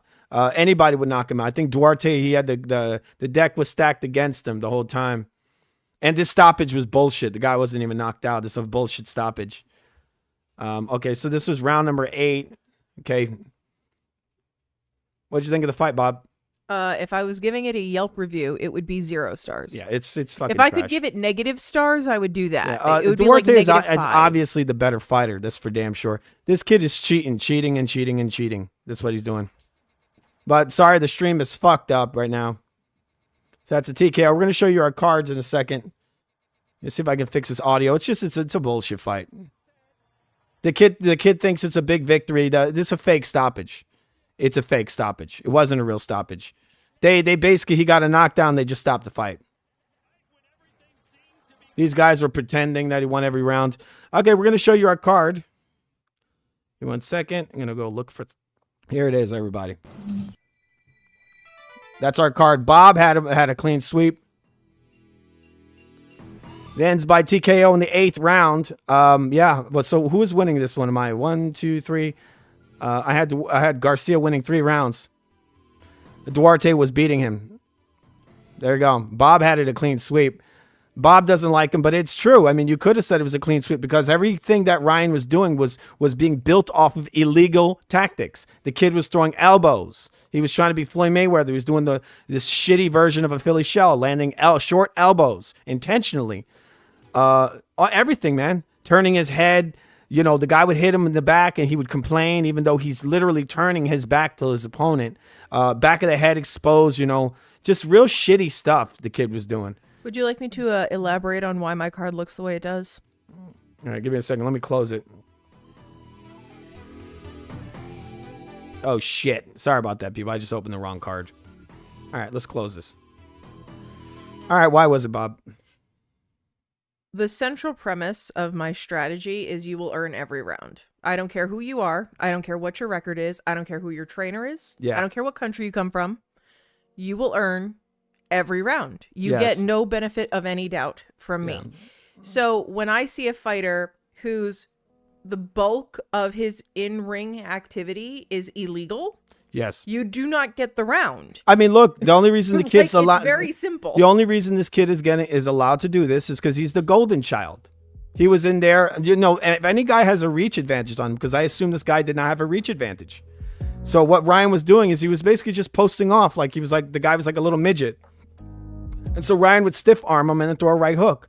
If he did that against a guy who has slight more reach or who had a better agility, he's just going to throw a fucking right hand right over Ryan's hand and knock him the fuck out. So that tactic might have worked with here, and they're allowing him to do illegal tactics because everything he did in this fight was illegal. You cannot be, he's literally doing fucking stiff arm after stiff arm after stiff arm after stiff arm. He's And just Duarte the whole time. Definitely chose not to get back Yeah, up. Duarte obviously looks like, to me, he is the better fighter. And he is. He didn't do no illegal tactics. Ryan was doing all this illegal shit. The motherfucker was just bitching and bitching and bitching. And the referee kept disrupting this man's rhythm. And now he's over here laughing. Who knows what's going on with this shit? Duarte Dirty dealings over here. chose not to get back up. He was sitting No, there, he did get up. The referee stopped But he it. waited long enough to make it a question, right? No, he didn't that referee, pop right back up. that referee, He sat there, looked at Yes, the 'cause audience, maybe he got hurt a little looked bit. at the ref, thought about his life, the what kind of referee- sandwich he's gonna have after he the got fight. up. When he got up, he looked totally fine. The referee stopped it. He wanted to stop it. This referee was helping Ryan through the entire fight. You didn't see all the warnings? It was warning after warning. I mean, I literally like 5 warnings in one round. What the fuck is that? You're telling me this isn't some favoritism? 5 fucking warnings? He was disrupting the guy's rhythm. he would be on top of Ryan, and then bam, warning, get away from him, warning, another warning. He'd land a little shot to the back of the head because Ryan is literally turning his head. So he should have told Ryan, watch your fucking head. Also, stop ducking under this guy's fucking ankles. Like he's bent over. All right, so I'm gonna see if I can get this back on. It's glitching the fuck out, people. I'm sorry. I would have done all the play-by-play. We missed the final moment. We saw some of it, but it just looked like a bullshit fight to me. Duarte looked like the better fighter, and it's probably because he is. The stuff that Ryan did is very tactically terrible. It's not going to work on taller guys. When he's going to fight any fight now, this kid's going to get destroyed. I think that they're actually, you know what? I think there might be some credulity to what he was saying, that they are just building him up to feed him to someone. Who said that? You know, he's like, oh, they're setting me up to fail. They're setting me up to fail. I think they might be. They might. They want to make a big money fight. They gave him a fight for his comeback, and I think that, you know, they did some shenanigans. Yes. And then they're going to start pairing him up with the people that, you know, are going to build up off of him. I mean, this was not a good performance. I think he lost the majority of the rounds. And then he got this bullshit TKO. You see, this shit is glitching like this? I don't know what's up with this. It's just glitching. I'd like to hear the post-fight interview. I'm going to try to fix it. What do you think of the fight outside of the bullshit, Bob? There was no fight outside of the bullshit, to be honest. The bullshit was the fight. 98.9% of Ryan Garcia's fight was trash. Yeah, it was junk. So he looked like garbage, but if you want me to evaluate the ring walk, just a mess of cheap tactics. The time spent in his corner when he wasn't able to cheat because the fight was literally not occurring. It's fights like this and scenarios like this that make it very difficult to give a shit, right? Because you come in, you're excited. I want to see this kid come back. I want to see a really exciting fight. And what I see is a pile of bullshit. I mean, he made some adjustments. This is his new style, I guess. But he's wide open for left hooks. Like, Duarte just wasn't really loading up. That's all that happened. Because Ryan was wide open for left hooks to the body, left hooks to the head. And the way he was turning his head, that he meets the wrong guy, they're going to rabbit punch the fuck out of him. They're going to hit him with one good rabbit punch or one good shot behind the ear. And you're going to say, good night, Ryan. That's what that's going to be. Because the stuff he was doing was like a dirty, sloppy, like girly, like shoulder roll. Like he didn't have any strength. He was like being pushed over all over the place. He was trying to be the little spoon. He was like this boot. He was like trying to be Floyd Mayweather. It's pathetic. He was running away. His footwork is still terrible. His footwork is so stiff and slow. Maybe he didn't read the right guy, or maybe I mean, there's definitely, it was all the deck was stacked against this dude, right? Duarte, yeah. I mean, I guess that they're looking at it from the perspective that they've got better legs on Garcia. They've got more. Well, it's like you said, that he's worth money. They're gonna use him. They're gonna sell him. They're gonna get him destroyed real soon. They're gonna find the right guy. He's gonna get destroyed. This style is trash. All this kid's got in this fight and right now is a stiff arm. That's all he's doing is fucking stiff arms. If he was in there with a real killer, he would have just gone right through it and knocked him out in 2 seconds. Because on the inside, the kid had nothing. He didn't have anything anywhere. All he had was, I'm going to push you. I'm going to keep you at the end of the stiff arm and then throw a big looping right hand. I mean, he's got some strength in that in his punches, right? Some of them. He's very inconsistent with his power. But when he does land, there's some power on it. But if you're going to set it up doing all these illegal tactics, I'm not respecting you, dude. That's like Floyd, you know, or a power puncher who hits you with a big hard elbow and then a right hand, or a big looping low blow and then a right hand, right? Once he does the illegal tactic, I don't care about the right hand. Yep. And I don't give a shit if it knocks the guy out. You threw a low blow before you threw the right hand. Mm-hmm. Like you're gonna smash his balls with a left hook and then throw a big right and then throw a big right hand. And we're like, oh man, great performance, man. You hit him while he was keeled over from the low blow. And I think too many fans, and particularly fans who have platforms where they're watching fights, they're doing fight companions, they're talking about the sport of boxing, right? I think far too many fall into the trap of the cult of personality, where they just like a particular fighter for whatever reason. And therefore they will find ways to justify and validate what that fighter is doing. and do like, oh, well, they get the benefit of the doubt because. No. If a fighter is truly a champion, you shouldn't need to give them the benefit of the doubt. They should earn every round. And from what I've seen, fights where fighters earn every round are few and far between. There's a lot of just, well, I guess that guy was less shitty than the other guy, but they both sucked. And this is one of the reasons why it's very hard to get excited about these, like, big mainstream boxers, because it just feels like, I don't know, the most recent comic book movie, which I also don't care about. Yes. I'd much rather see the bare knuckles fighting where the fighters are actually invested, engaged, excited, and they're coming to the ring with integrity. You know? Yes. I'm gonna have to look at that knockdown since our stream was all messed up. I didn't get to see it. I'm going to look for this bare knuckles stuff right now to see if that's still happening. Kind of a bullshit ending to the fight. I thought Duarte, for the most part, was winning. Obviously, technically, the better fighter. Ryan just doing just a fucking mess, a barrage of cheap tactics over and over again. Constant complaining to the referee. Referee literally protected this guy. And, I mean, just a real trash fight. Just not very good. Ryan not looking too good. Ryan basically, he has a very vulnerable style. Right? Very vulnerable. Jab is not very good. The right hand was not really off point for the majority of the rounds. He only started landing it when he started doing the blatant stiff arming. That's when he was landing the right hand. So let's listen to a little of this not that. The round is over. We're going to listen to a little sexy music over here, right, Bob? Oh, boy. All right. While we're listening to this, I'm going to scream at you and tell you, subscribe to FUTV! That was really aggressive. Subscribe. We are the greatest channel in the history of man. Sorry for the glitches that's happening, but this is what happens when you use fucking computers. Somebody should make a console that does let you stream fights. It has all the stuff in it. Right?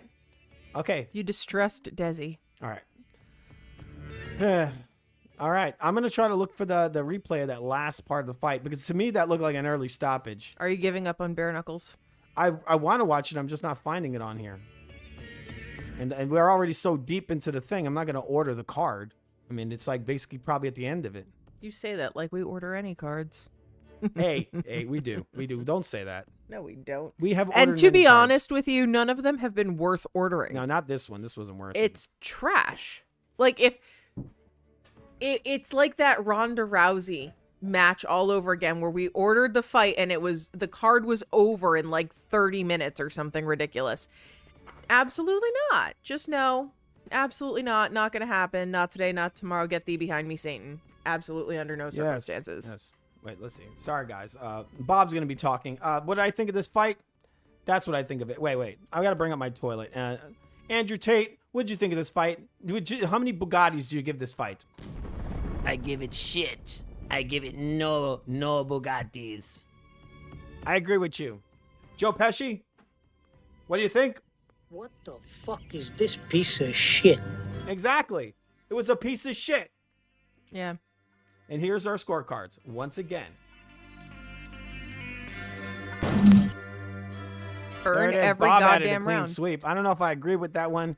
I mean, I could agree with it because, like I said, the success Ryan was having was being set up by illegal tactics. Yep. I actually gave Ryan many rounds. I could have. I didn't have to give him those rounds. I was trying to basically pretend I wasn't seeing these illegal tactics, and I was just counting the punches. But for the most part, I thought tactically, when you look at true, real tactics, it was what's this dude's name again? Duarte. Duarte was just fighting a fair fight and outpointing Ryan. Ryan, I mean, basically, I could almost take away the punches Ryan was landing because, again, I'll say it a million times, he was using illegal tactics to land these punches. He was doing literal stiff arms. He was like holding the guy, pushing him, stiff arming him, and then throwing a right hook while stiff arming. Like, come on, man. It's bullshit. That's bullshit. Bullshit. You agree, Bob? I do. What the fuck? Give me 1 second. I'm trying to close this fucking scorecard. Bullshit. Bullshit. All right, I'm gonna be. We're gonna listen to some of this sexy Tenchu music while I try to put on the whatever's left of the bare knuckles card. Let's see if it's even on. Where would I find that, Bob? I have truly no idea. I bet you that Eddie Alvarez fight is probably better than this shit. That's why I said I should have just watched that. They had Rowling was on there and everything. Watching paint dry on a wall is better than this. Yeah, this is trash. And that co-main event, what the fuck? Kid Austin beats up this total fucking bum. Like, this is, what is wrong with boxing, man? Like I was saying, like What's the UFC, wrong with boxing? The UFC's putting on better cards. Bare Knuckles is putting on better cards. You know, everybody's putting on fucking better cards. And the thing is that the boxing doesn't want to share the wealth. What they do is they just water everything down and they stretch it real thin, right? So what they do is they get a bunch of bums on a card. Not even a bunch, actually. Like 3-4 bum fights. And then they have these commentators pad the shit out with like backup dancers and fucking hot dog artists or whatever. Like, we're listening to all this bullshit commentary to fill the gaps between these fights. Like, why can't you fill the gaps with more fights?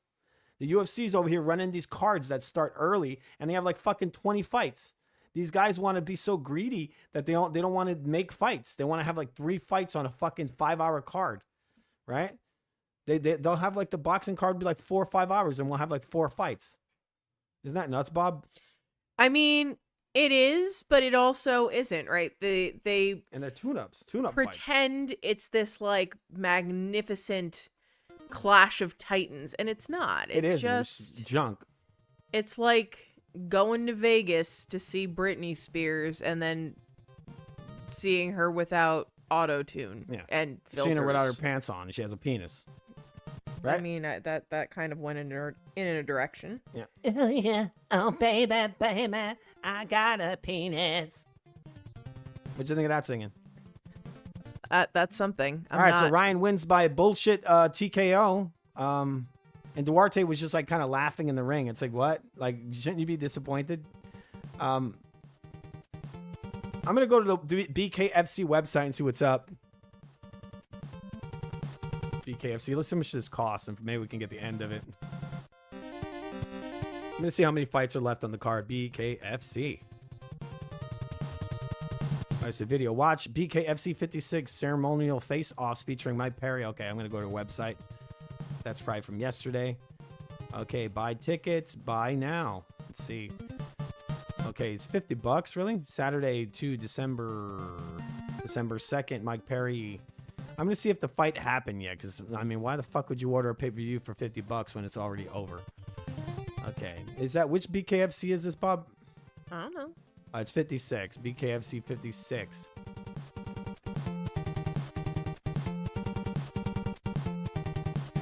I thought BKFC's cards are usually free. Sometimes they are, but that's because they're trying to build up the sport. All right, I'm looking around, people. I'm sorry. I got to look for this shit. Okay, they're showing Chad Mendez. What time is this shit happening? Let's see. BKFC 56.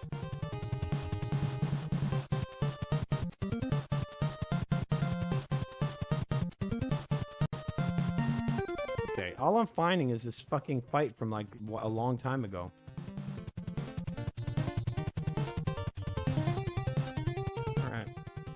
So yeah, Bob, got anything to add to this? Were you happy at all about this? It's just bullshit, right? I'm disappointed for the sport because it's not like this was an outlier. This is something that we see a lot, and I think that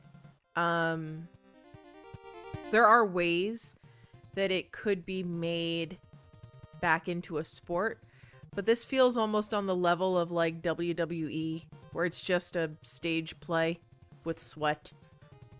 Yeah, with it's a blood sport, a stage blood sport. Like, I mean, you know who's gonna win. You know probably how they're gonna win if it wasn't all bullshitified. I mean, right, the way but this they kid was basically fighting. the ref took all of his possible tools away. Yeah. Right. He could have done more body shots, but the ref gave him a warning every time he threw a body shot. He was trying to go over the push jab, but the ref gave him a warning every time he did that. Then Ryan was galloping around the ring like he couldn't load up on right hands because every time he would, Ryan would turn his back and then get hit in the back of the head. And then he would get a warning. So I mean, the likelihood of him overcoming the favoritism and the cheating and still running away with a knockout victory, which is what he truly would have needed. Well, yeah, he wouldn't was have gotten a extremely knockout. unlikely. I mean, you saw the scores. They gave Ryan every fucking round, basically. Because, again, it's like watching a play. You know what the outcome is going to be. You may not be entirely sure how we're going to get there, but you know where we're going. Yeah. Like, you know what exit we're taking. So it's just, I don't get excited anymore because it is so often disingenuous that it's just like, oh, okay, well, more bullshit, right? And that's why I don't think that, I think that if you feel the card was a piece of shit and you paid for it, you should get your money back. Like, you should be able to reach out and say, you know what, this was bullshit. I want my money back. I want my money back too. Remember to subscribe to FUTV. This fight was shit. Morphin' time! Dragon Sword! Mastodon! Pterodactyl! Triceratops! Saber-tooth! Yeah, Evan, I definitely agree. He was cheating the whole night, and that's why this is like WWE. Like, you know who's gonna win. That was Mike Tyson's response to Ryan Garcia after watching this fight. He says, "What do you say, Bob? I'll fuck you till you love me, faggot." Something of that like nature. Yes. But yeah, no, Ryan, I think Evan, sorry, you're right on the money. Yeah, Ryan was just cheating constantly. I was disgusted by the cheap tactics. I mean, it was blatant. And the referee's giving Duarte all these warnings, yet Ryan is literally stiff arm, stiff arm, stiff arm, stiff Ryan arm, was stiff literally arm. pirouetting into the little He spoon. was just cheating his ass off. Then he's hitting Duarte with these intentional elbows. Like what Duarte's trying to throw a left hook to the body, and Ryan's just sneaking in this little, not even sneaking it in. It was obvious. He's hitting the guy with elbows.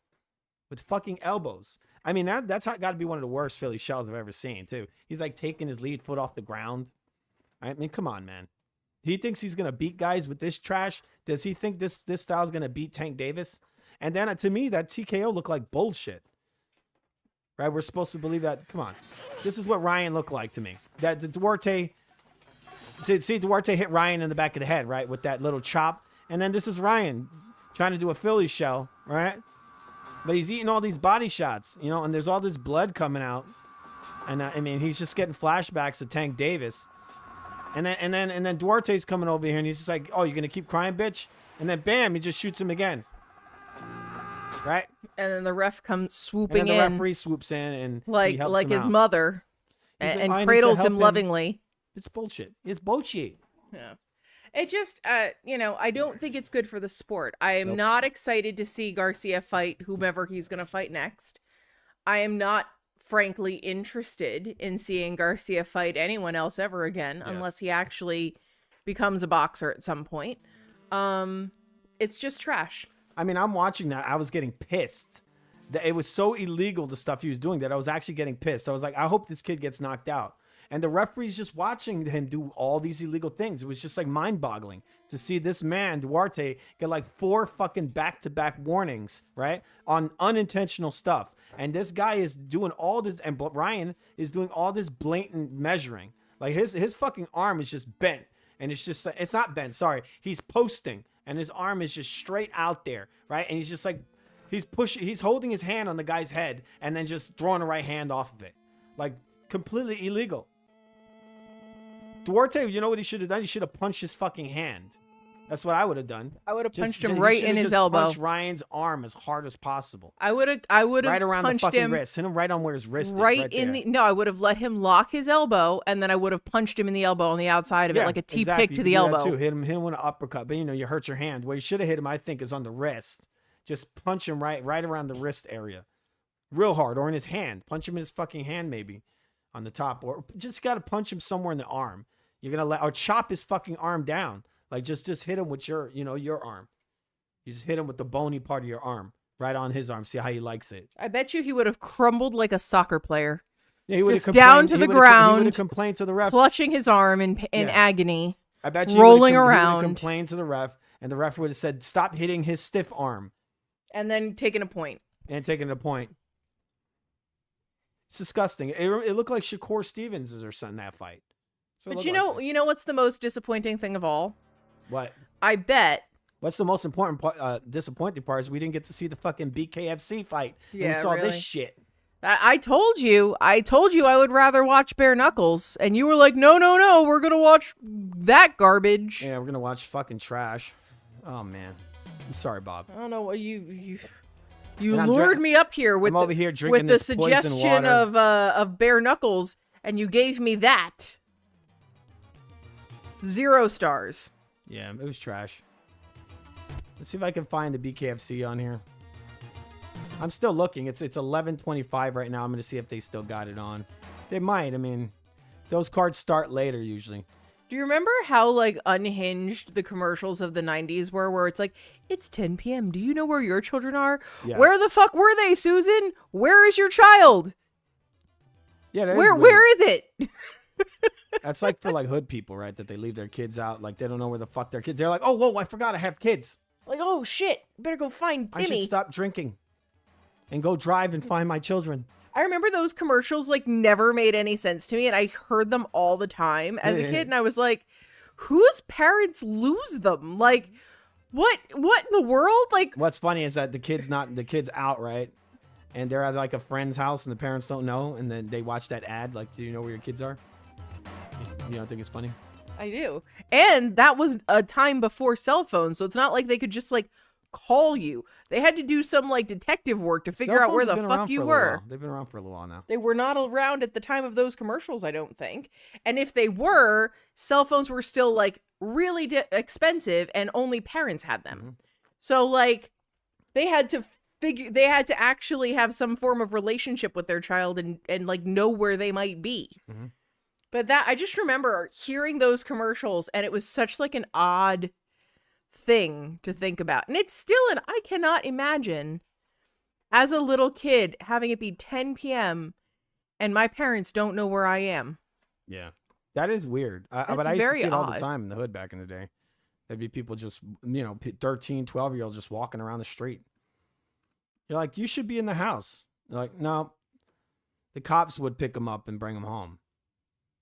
If I ever got returned to my parents' house I don't know, by the back in day, police, we'd be around. We'd be I would have said, drinking. you know what? Just shoot me. We'd be Just seeing- take me to prison. Everybody be. I remember The I was outside beating one time, I'm like, it about was to like 3 in the receive. morning. Random kid comes up to me. It was a girl. It must have been about like 15 or 14 or something. She hands me a what's it called? An old English. The whole bottle, brand Oh, new. you know she was underage if she's giving you I an could- old you could English. just see, look at her and Ugh. tell. And I didn't drink it. It's disgusting.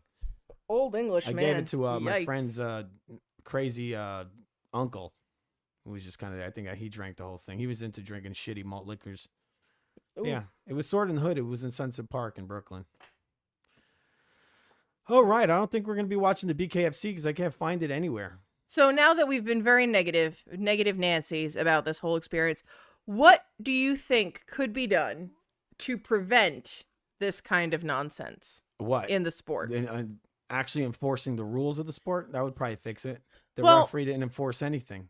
He I just let have a Ryan do feeling whatever that he a wanted. lot of the like YouTube channels that talk about boxing are gonna be like, "Oh, it was a decisive victory for Garcia." Yeah, people who don't blah, blah, blah, know blah." know the rules of the sport. But would I say that. wonder, do people actually know what the rules of boxing Yeah, I think a are? lot of them really don't, or they have a selective opinion of what the rules are.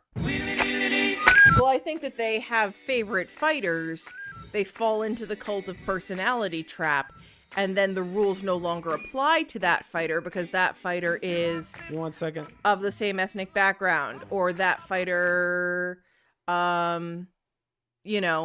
is for whatever reason a person they've identified as being on their like team in their mind. Yeah, exactly. They don't. The thing is, they have selective vision. Like I said, like it's like when Andre Ward punched Kovalev in the dick a bunch of times.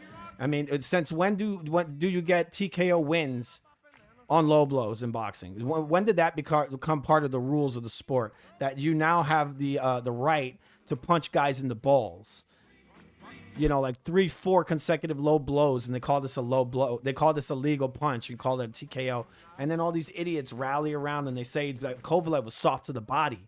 Soft to the body? What do you mean? You mean soft to the dick, right? Because he didn't get hit to the body. He was getting hit in the nuts. I don't think you're supposed to be able to withstand nut shots. They're illegal in the sport. Like, since when are they legal? That he can, and not only, I mean, that was a DQ loss for Ward, that fight. And they gave it to him. But all the most disgusting part about it, because you could sort of understand the scumbag ref and all the disgusting commentators and all that who got all paid, right? They're all paid to just ignore the corruption and pretend. But these fucking fans, these supposed fans that are out here making excuses for cheating, or not even making excuses, just straight out pretending that they didn't see that the guy got cheated. They pretend that it didn't happen.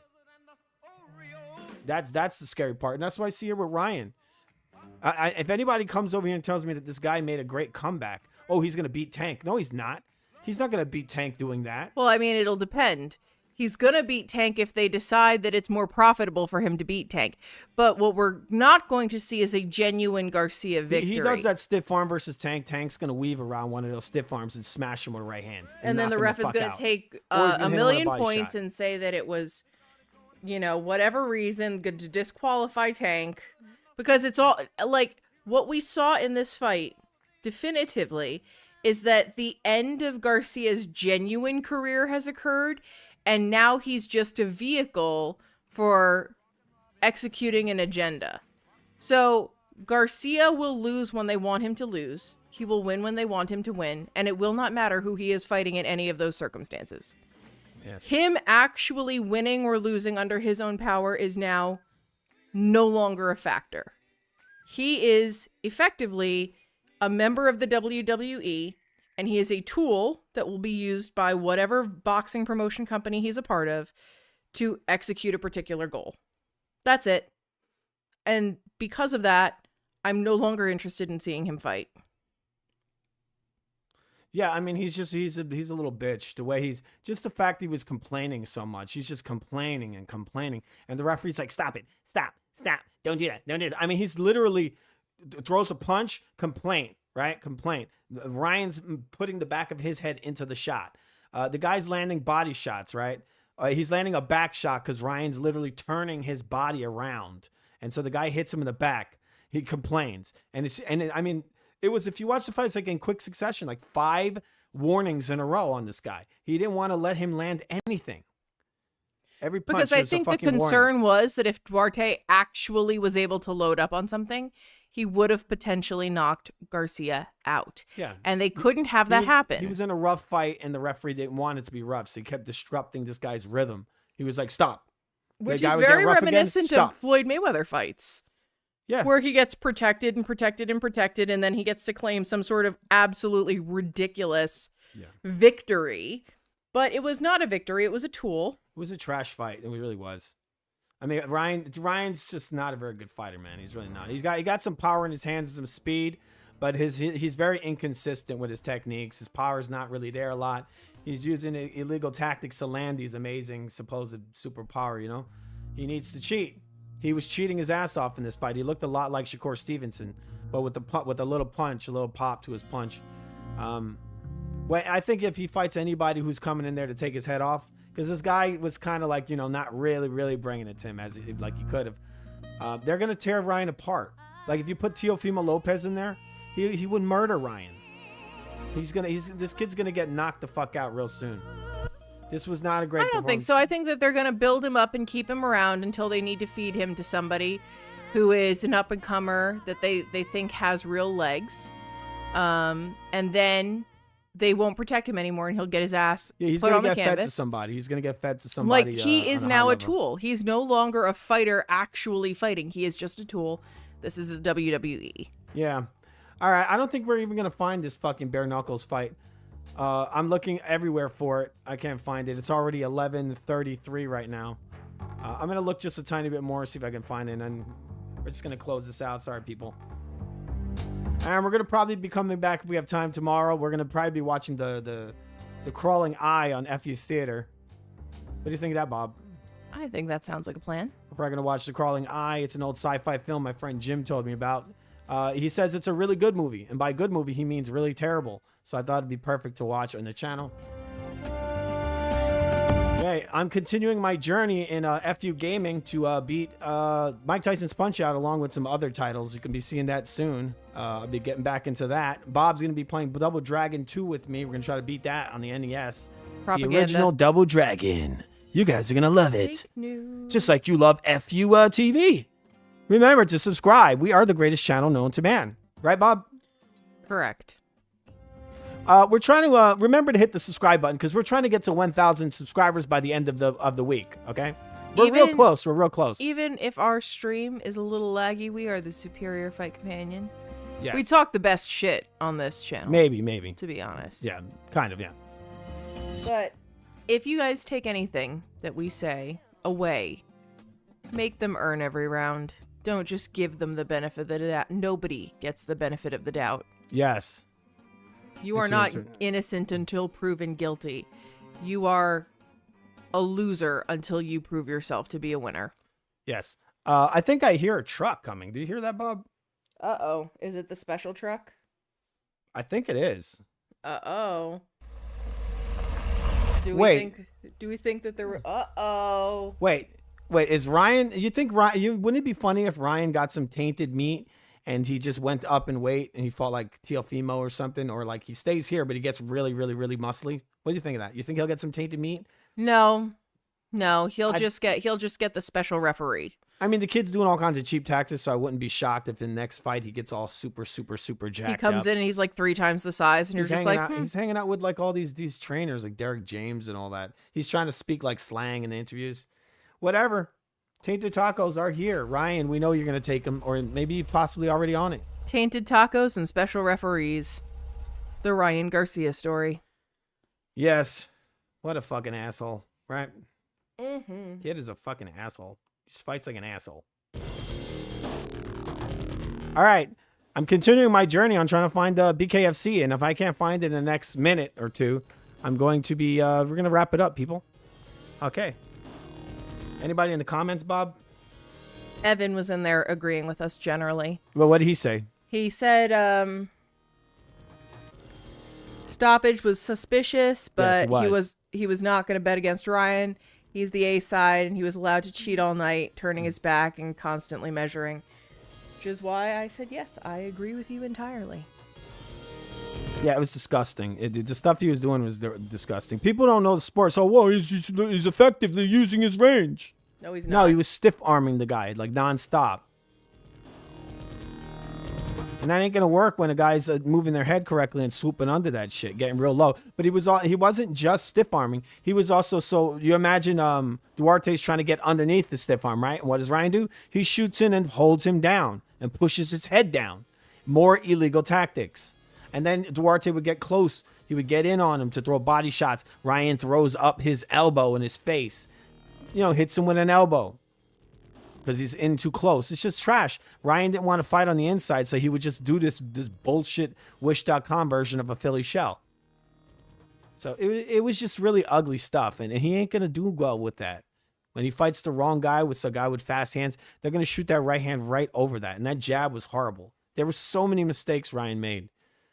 And see, there I kind of disagree with you because I think that he'll win until it's advantageous for him to lose. He's going to lose. I He's going to get knocked out. I don't think that there's any possibility that any of his future fights will be legitimate. I think he's going to get knocked out. I think all of his remaining fights will be like the WWE. You're going to know the outcome before you get there. You're going to, you might not know exactly how we get to that outcome, but you're going to know what the outcome is before a single punch is thrown. Yes, I think he's going to get knocked out soon. Once he fights a real fighter who's there to win, who's got some pop in his shots, he's gonna knock this kid out. He's gonna get caught and knocked out, I think, like clean knocked out. Because the style he's using right now, I don't think his promotion company will allow that to happen. It doesn't matter. If the guy's not paid off, he's gonna knock him the fuck out. The kid is open for every shot. It's not about paying off the fighter, it's about the ref. Well, it isn't just about the ref. Because you know what? Duarte could have knocked him out, and he was not able to do so because the ref intervened every single time. Yes, he did. But when the guy lands the quick left hook and Ryan doesn't have his hands up, he's just going to get knocked out, and that's all it's going to be. All right, so I'm still looking for this shot. It's so terrible, man. I don't understand. Let's see if I can find it in here. Garcia. This Garcia fight is like everywhere. All right, so don't want to have some dead air on here, so I'm going to put some more music. Sorry, people. Give me 1 second. I think you're gonna probably need more than a second. Yes, I am. I've needed like hours to find this shit. It's already. Would you ever be interested in doing? It started at 10. So. Would you ever be interested in doing non-combat sports? Like what? I don't know. We could do F1. Not really. I just don't care about it. And there's Rally not racing. There's not a lot there to talk about either. Whoa, he's done a circle. He's done another rally circle. Racing's actually pretty interesting because they're going down mountains in cars. Yeah. Very fast. And they fall off the mountains a lot. We could do basketball as like a joke. Absolutely not. And you're like, oh, he's running. He's running. Oh my God, Oh. the really, really tall guy put the ball in the hoop that's kind of the same height as him. He just stretched his arm. He didn't even jump. And he just puts it in the hole. I think the only way Give I this would man $1 actually billion. want to watch basketball is if there was a system of moving trampolines in the floor that Yeah, we the spoke players about never that knew when they before, yeah. were, where they were, and the players could not be taller than 5'5". You know how sometimes they get like they do a foul and they give the guy a free throw? I think instead of doing a free throw, they should do like a fist fight. I think that'd be better. See, but that's bringing it back to combat sports. Yes, that's what makes it interesting. Who the fuck wants to watch two tall retards jump? Not even jump. They just reach their arm up and just put the ball in a hole. Like the fucking hoop might as well just be like, 5 feet off the ground because these guys are so tall they could just lift their that's an arms. interesting. What if the hoop was on the ground and they had to run and throw it down? It's sort of like football, right? It becomes football basically. Well, no, because football also has the up in the air thing. I don't know what that's called. Yeah. But there you have to throw the thing like up. Yeah. In rugby, at least they throw the entire player. Yes. I don't know where this is. I see here someone has the main card. Give me a minute. I don't know what the fuck. It's some other guy doing a play-by-play. Doing it poorly, looking like a dirty hipster. Hey. Sorry. I had to call it. There was a UFC card today, too. I heard, what's his name, lost. I don't know what his name is. You're gonna need to be more Kevin Gastelum supposedly got submitted. Oh. Okay. All right, so I'm gonna end this in a second because this bare knuckles thing, and I wish I would have watched the bare knuckles. Really should have just paid. We should have just paid for that. I also wish we and had just watched watched the that bare shit knuckles instead of this garbage. because now I'm annoyed. Yes. And I'm playing sad music because that's how I feel right now. After watching that trash fight. He probably thinks, oh, that's such an impressive performance, Ryan. Who are you going to fight next? Who knows? They're going to give him a bum probably. I mean, this kid was like scared of fighting this guy. He was saying they want me to lose. That's why they chose him. This sounds a lot like Tank Davis when Tank was supposedly leaving Floyd and he kept saying how they're trying to make him lose. I mean, this kid got every benefit in that fight. Like they were protecting him. Okay. So what's going on, Bob? With what? With anything that you're doing there? Are you watching the is there anything going on in the chat? No. Okay, so the bare knuckles, I can't find it, so I'm gonna be getting out of here. I'm sorry, people. I think we should branch out. I'm over. I'm not watching F1 or any of that stuff. I don't care about any of those sports. I mean, I don't care about it. It doesn't excite me, so why would I do play-by-play or anything? But this excites you? I'd rather watch a combat sport than watch guys drive cars. Right, but did this fight excite you? It was okay if it wasn't for all the cheating. So it wasn't okay, though. Yeah, if it wouldn't have all the cheating, it probably would have been okay, an okay fight. It was just like a little twink getting beat up, pretty much. And then doing lots of stiff arms. Okay. Yeah. I don't know what's happening. I don't know. I just can't find this, the BKFC online anywhere. So I think perhaps. Is it even today? Am I wrong? Is it not today? What is this? Where does it take place? It says BKFC 56 prelims kick off at 9 p.m. The prelims start at 9 p.m. So this card not start or something? The prelims are at 9 p.m. ET. So they're showing the prelims still, probably. It's midnight, dude. I don't think they're still showing the prelims. Yep, the main card started already? I don't know. Oh, no. That probably started at 11. Let's see when does the main card start? Okay, it started at 10 p.m., I think. What is this? And what is this? It says the BKFC 59 live stream online will then be featured on Fit TV and YouTube at 10 p.m. ET. The BKFC 59 main card is as follows. Let's see if it's on YouTube. It might actually be on YouTube right now. But haven't you been looking on YouTube? No, I didn't. No, because there's no, you know. Let's see. I see something live here. I think they're actually showing some stuff. I don't understand how these people stream the fucking fights like this and they don't get in trouble. Like they're literally streaming the fight on YouTube. Like I can't show nothing on YouTube and these guys are streaming fights. Look at this. I hate looking at someone's dumb head. Look, it's like the guy watching the fight and not even talking. And he's got 231 views. Come on, man. We should be getting more subscribers than this, Bob. Let's look how many views. Yeah, I don't think we need to give him any Yeah, focus. I'm not looking at that. I'm gonna see. I saw somebody had the fight on YouTube. Over here, some guy named Skywalker. What does that say? Boxio? 19 hours ago. So Rollins is fighting. I wish it. That's probably gonna be good. That's a rematch. I don't know if the main card started yet. I see some. It says Mike Perry, Eddie Alvarez live stream results, highlights, and decision. Somebody's watching. Like it looks like they're actually watching the card on YouTube. Does BKFC not have a fucking page on YouTube? Is this it, Bob? I have literally no idea. Okay. Let's see. Live. So there's nothing happening. This is from an hour ago. And so was this free? They posted a free prelims. Is this the prelims? Maybe this is the prelims here.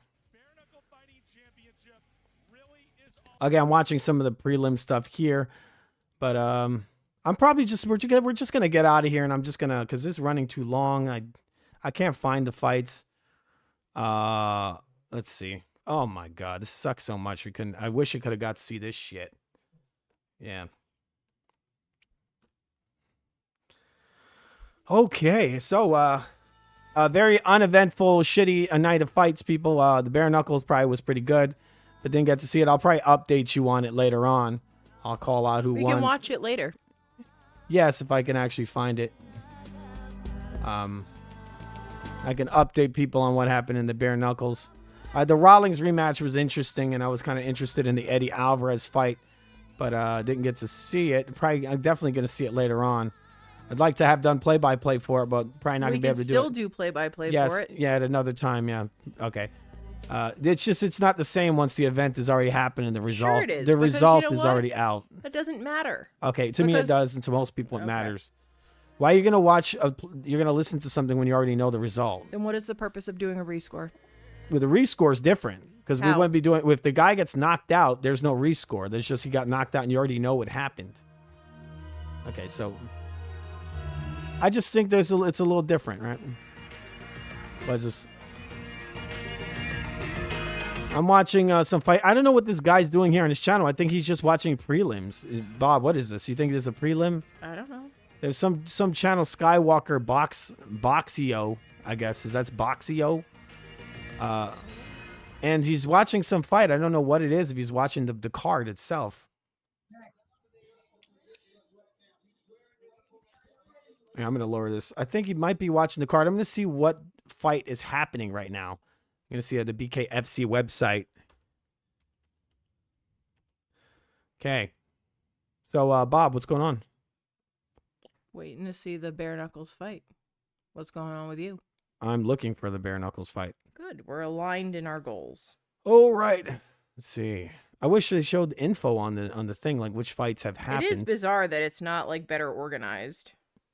All right. So right now what's happening is, what is this? Prelims. They started at 9 p.m. EST, Eastern Standard Time, right?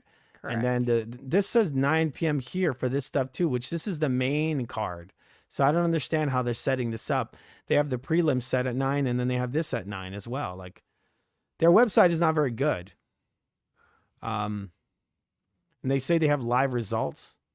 Perry, I don't know. There's no results here at all. So like, how do you have live results when you have no results? Maybe it hasn't. Maybe it's for tomorrow. anything. It says December 2nd, which is today. True. Did they like cancel the card? Like, Wait, it's in Salt Lake City, which is Central Standard Time. okay. But are they Oh yeah, they're telling you in Eastern Standard, so Yes. doesn't matter. Jeremy Stevens also fought in this card. It looks Well, like. it looks like they had a result for one of them. Where? Where you see the red and the green stripes. That's telling you who won and who lost. All right, so this is guys. I think this guy's actually watching the card. The guy on YouTube is watching the actual event because I think I see this guy here is actually fighting right now. This green guy, hair. Yep. This weird looking face guy with the green hair. So he's illegally watching it on YouTube right now. All right, so I guess you want to watch this here, Bob? Sure. I would have loved to see the Rollins fight. Let's see. He probably has it on here actually. This guy is just illegally streaming the entire event on YouTube. I don't know how he's able to do this and not get flagged instantly. Okay. Some guy in the ring looks sort of like looks like Cowboy Cerrone. Eddie Alvarez. I'm playing it back. This guy is, I don't know how he's getting away with this. He's streaming an entire paid event. Oh, you mean for the Maybe BKFC is just not as fast as like UFC or some of these boxing promotions with flagging. Right, so we're gonna wait here. So watch the Perry fight right now. We have Stewart versus Davis. Stewart is the guy. He's got yellow hair. He's a yellow-haired black dude. His hair looks sort of like a highlighter. Both men are just hugging each other. Okay. We're going to wait. I just want to see the Eddie Alvarez fight, so we're probably just going to wait, and then we'll tell you the result of that. Okay, we got Stewart just tripping and tripping over his own feet. He throws a big left hand to the body and lands to the body. Davis just trying to throw a little jab. It's a little short right hand from Davis, a left hook to the body. Yeah, I guess that's the end of that round, right, Bob? Yep. I think that's the end of this fight, maybe. The way he's going down to a knee, I would assume it's over. Maybe not. They're putting ice on his back, so I'm guessing the fight's continuing. We're in I think this is the co-main event. Let's see. Let's see this fight events card. Okay, so right now... There's 2 more fights after this one, it looks like. All right, so the Beth Rollins fight didn't happen yet. That's the co-main event. So that's cool. Hopefully we can watch it here on this guy's channel. There's a guy doing it's called Skywalker. What is that? That's Boxio, right, Bob? I can't say it. Skywalker. Sky and the word walker. And then box. Like the word box and E-O. Would be Boxeo. He's Box probably A-O. not. He's probably not an English speaker. Because I think Boxeo is isn't that Spanish? I don't know. That's like Brazilian. Which would be Portuguese. Okay, I'm gonna turn this guy's audio off because it's doing a weird thing. All right, so we're watching what is this? This is round number 4 of a 5-round fight. We got Stewart versus Davis. Davis is like, just taking steps back, the usual kind of wannabe slick fighter wearing a skirt, black dude. We got Stewart, who's a kind of little white guy, just plodding forward, kind of like almost like a wrestler. Look, he shoots him with the straight left hand and lands it on Davis, and then throws this really ugly right uppercut. I could tell that this guy Stewart must have been a wrestler or something, because his boxing technique is very poor. Davis is just kind of trying to be like a boxer, he's shooting in little jabs, and because he's doing that, he's getting outworked by this guy. Yeah, Stewart's getting a warning because he's getting rough in a fight, right? A lot of these Floyd Mayweather kind of fighters, they want you to fight them like all slow paced and throw one punch at a time. They don't want you to get really rough. Look, he throws you saw this, Bob? The guy throws a fucking uppercut. There's a warning. Why are you giving warnings? What the fuck is happening to bare knuckles? This guy with the fucking green hair is complaining. He gets hit with an uppercut in a boxing match, and the guy gets a fucking warning. Do we know if uppercuts are allowed in bare knuckles? Yes, they're allowed. Dirty boxing is allowed in bare knuckles. Like Stewart's getting rough, and this guy Davis is fucking complaining, and the ref is actually entertaining this. I mean, this he's is a got rough multicolored sport. hair and a skirt. Are we surprised? Mr. Multicolored fucking hair and a skirt is getting all this special treatment. He looks also quite sloppy. Yeah, like Doug, look, this guy's shooting and he throws a right hand. The referee's just trying to slow this down and make this like it's a little tap fight. This guy's trying to act like Floyd Mayweather or something, right? Like he's just throwing a little touch jab. Stewart's very rough. He's coming forward. Davis throws a little short left hook and misses or touches, and Stewart's just getting outworked. He's getting outworked. I don't know what about the rest of the fight. I didn't see it, but Stewart's face is completely covered in blood right now.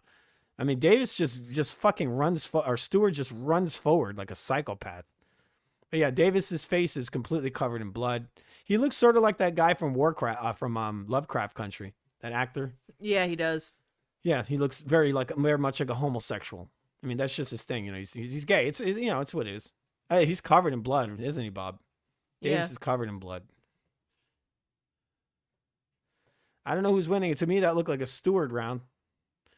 Davis's hair, he's got like a yellow hair like Cisco from the Thong Song with a green lightning bolt. He clearly put more thought into his hair than his strategy. Stewart is very rough. He's like a big rough wrestler with a thick mustache. They're showing a replay right now. Davidson landing a cuffing left hook. I don't know how they score that in here, but to me, that's not really a scoring punch. Look at it. He hits him on the break, right? Like the ref is trying to, what is this? Davidson lands a right hand on the break. All right, they're going into the 5th round right now. Davidson's standing up, kind of waving his hands in the air, trying to say, like, raise the roof. Stewart not looking too great, not very confident, but face is all busted up. I don't know who's winning the fight because we didn't see this from the beginning. I didn't even know this was the live event. I thought this was a pre-recorded prelims. Turns out that this guy's streaming the entire card. It happens sometimes. I'm pretty sure right after the streams can be taken down. There's only 2 minutes. I thought these were 3-minute rounds. Anyway, both men in the middle of the ring. Stewart just shooting forward with left hook. He switches stances. I don't know why. Throws a left hook and misses. He's landed like how many punches already? 4 or something, Bob? Yeah. And this other guy, like, there's a nice little left hook from Stewart. Davis is just throwing a flick jab. That's for the most part. And then ducking and trying to do the usual kind of trying to be elusive with his skirt on. Davis is kind of lifting his lead foot and throwing a fake little right hand feint. He throws a right hook and pivots and misses. Just some shitty. They call this elusive, and it's just corny. It's just corny shit.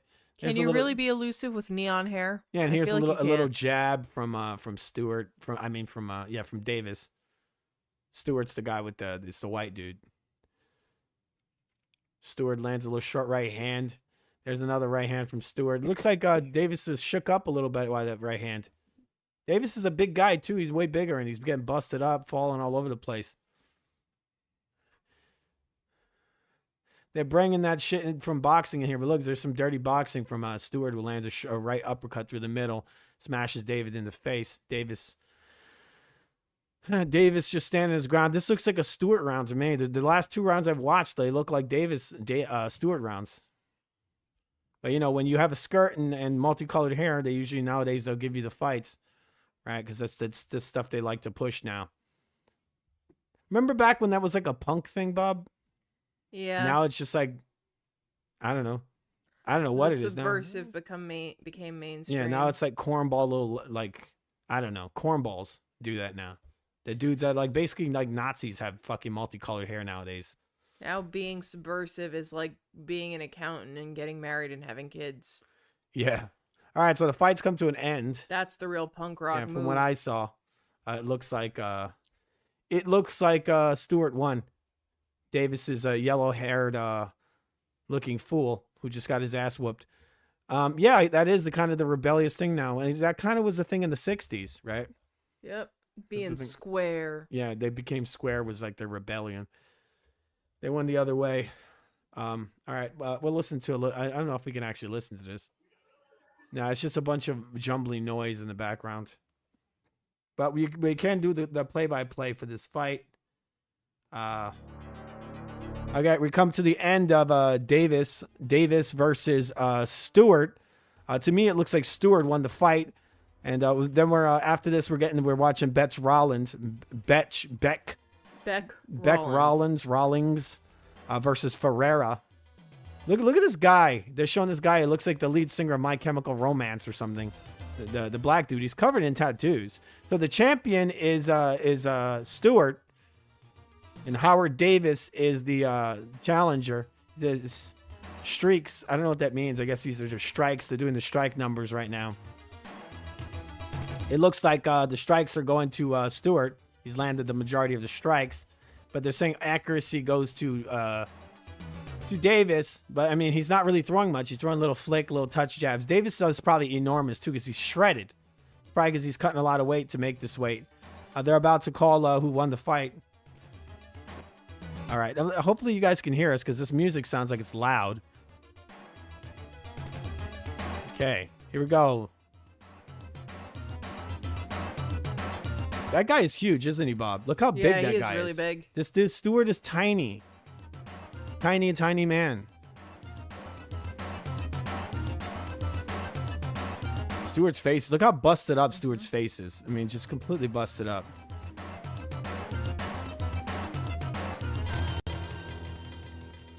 They're waiting a long time for this decision. I mean, from what I saw, it looked like Stewart was beating this guy Davis's ass. But you know, when a guy has long, it's usually because there's a split decision. When a guy has a skirt like that and yellow hair, you know.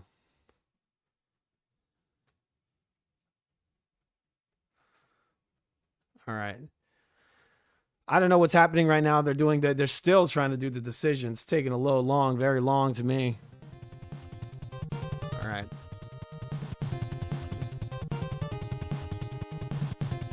Both men holding their hand. I don't know if I've ever seen a decision that went on this long. Yeah, that's weird. Both men have been holding their hands up. It looks like Stewart has won. Stewart has beat Davis, and he retains his title. We're gonna see which title is this, Bob? I don't know. This is a let's see. I'm gonna check their records. Okay, the weight is Featherweight. 145 pounds. It's a featherweight title fight. We're having another title fight after this one. This is just an awesome thing when you got a great sport, you know, like bare knuckles fighting, which is actually the origins of boxing. This is where it started, people, at bare knuckles. All right, so we got Betts Rollins versus Ferreira next, and that's for the women's flyweight championship. All right, I'm gonna go get some water. Bob's gonna talk. We got 2 more fights before the main event. I'm gonna see if we can actually hear the card. Hopefully it's not. Yeah, it just sounds like jumbled shit. I'll be right back. Bob's gonna talk over the Contra music, but I'm gonna check and see if he can actually hear us over it. Hey, Bob, speak. Speak. No, say something for real. Something for real. Okay. I'm gonna raise her audio because her audio is a little low. All right. Okay. Would you like me to cluck like a chicken now? Go get some water. Yeah, I'm kind of excited that we managed to get to the bare knuckles fight right on time, as usual. Everything we do right on time.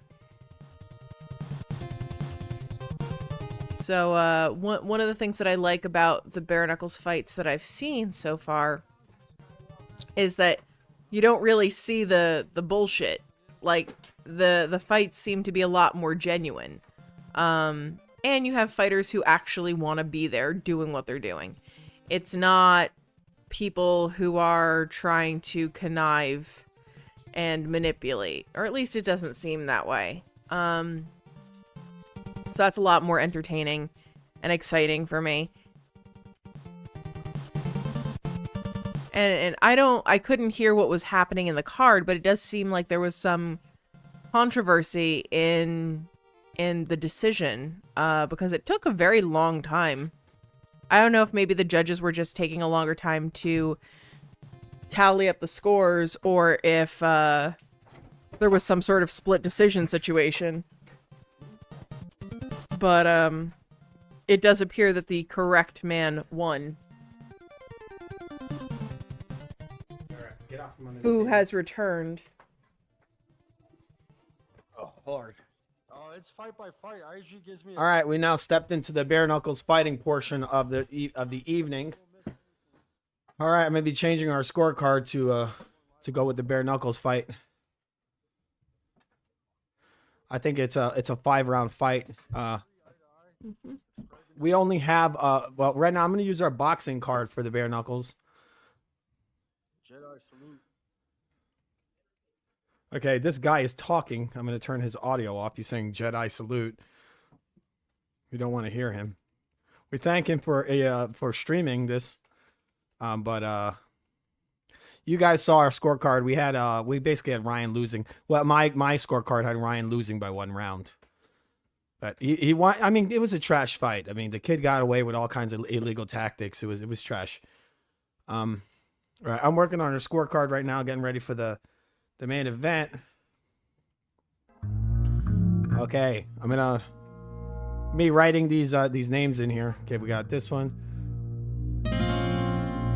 So bear with me. No. You are watching FUTV, the greatest channel in the history of man. We rescue dogs. Don't you know this? You probably don't even like dogs. Remember to subscribe so you can rescue dogs along with us. All right, we were watching a commercial of a lady with some interesting looking mop hair. It's a sports drink commercial. Lots of booties in it. There's some butts. I saw a butt in there. All right, so gotta write these names in for the next fights. Go to the text. Okay. I forgot what I thought of their last fight. I think it was maybe a robbery. No, it wasn't a robbery. I think she got stopped, right, Bob? I don't remember. I think we saw it, the first fight these two women had. I think this is a rematch.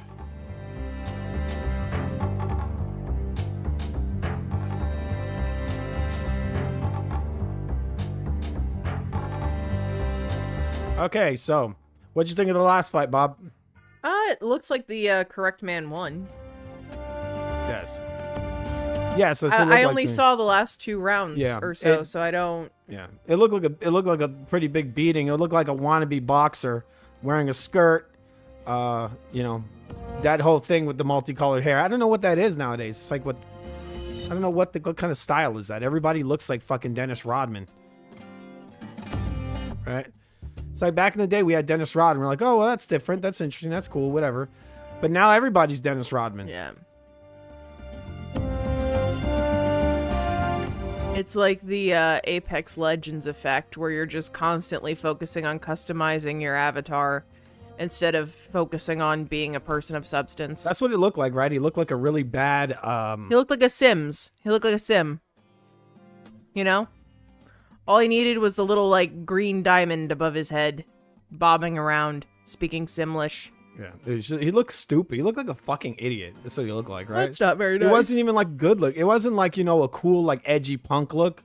It was like he just looked like a fucking moron. He looked like that dude from the guy from what is this? There was from Dead or Alive. You know, they have that black dude, the bald one with the glasses, and he just looks like he's like he's like a flamingly gay dancer. I'm not saying it's bad or whatever. I'm just saying like it's just corny. It looks corny. It just looks tacky and stupid. Let's not be uncharitable. He thinks he looks cool. I should find the picture of that guy, right? He thinks he looks very handsome. Yes. We're gonna go back to the card in a second. I'm gonna show you this guy from Dead or Alive.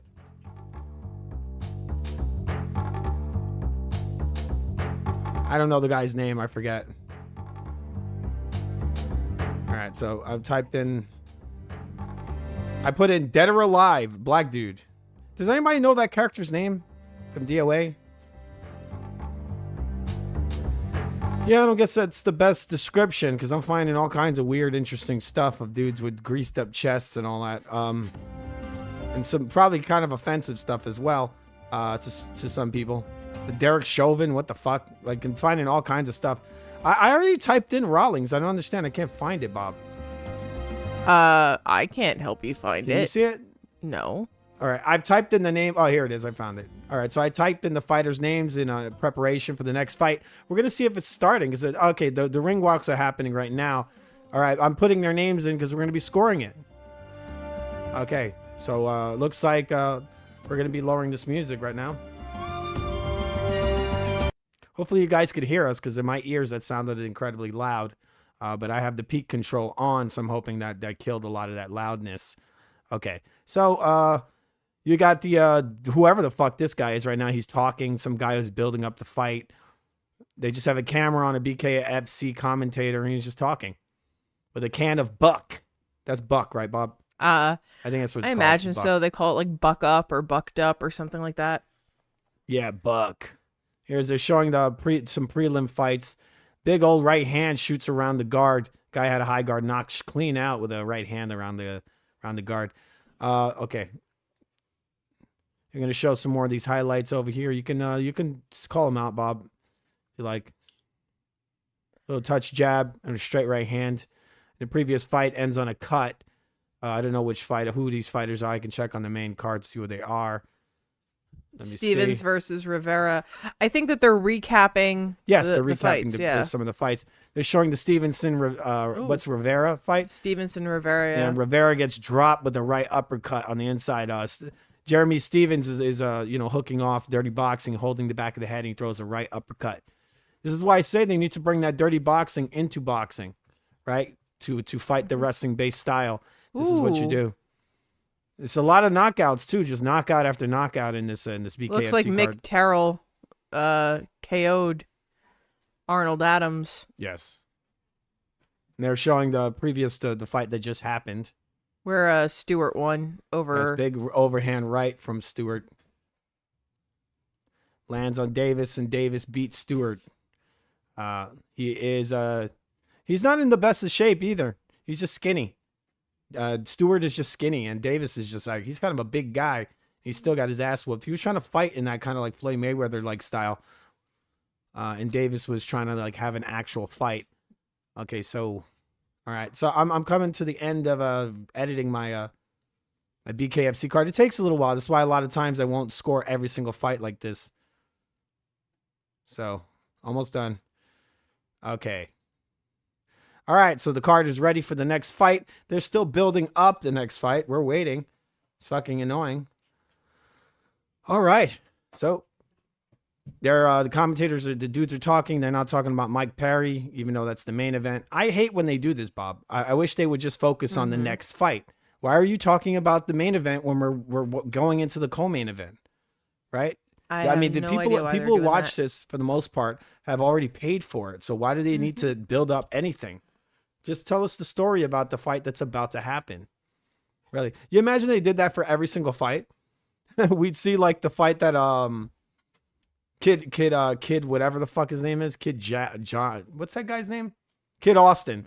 They literally say his opponent just came off of like a fucking rehab because he was fighting some oddest shaped skinny fat guy, and he's like jacked up, he looks like some guy who just ate like what's his name? Some guy who just fucking ate who just ate what's this dude's name? Sean Porter. Like he was just jacked. Right now they're actually showing the Eddie Alvarez Chad Mendes fight, which is funny because that was actually the first time we ever did FU anything. This was the first fight, Bob. Yeah? That was the first one. It was I think it was the first one we did. I think it was the Chad Mendes. Crazy. Chad Mendes is jacked, like just ridiculously jacked. I feel like that was the card we watched, the first one. Our first FU TV, FU Sports card was a BKFC card, I think. I think that is correct, actually. Oh, it looks like they're getting into talking about Ferreira. Now they're finally talking about the fight we're about to see.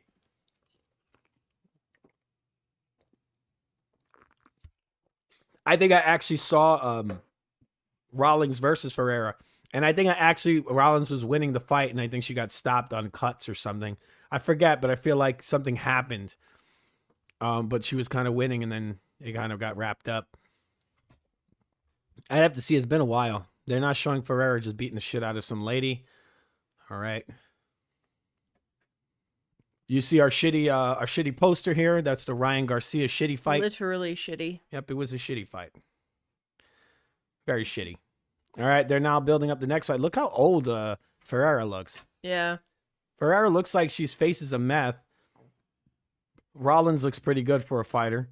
What do you think, Bob? Yeah. Good features. She had a good voice. You ever heard her Australian accent? Mm-hmm. It's pretty good. I mean, for a lady who's not wearing makeup, she looks okay. She's sponsored by OnlyFans because she has an OnlyFans, she does right? OnlyFans, yeah. Supposedly she made money on that. But at what cost? Someone wrote here, OnlyFans I'm reading the comments and it says OnlyFans versus only a man. That's funny. And yeah, they're talking about Ferreira. They're saying she's only a man. Rollins, she kind of boxed out body a little bit, like a pretty face. She got like she walks like a dude. Yeah, she does. She's got, like I said, she's like boxy. She has boxy herself boxy to, body, the but like a ring. very feminine face, very female face.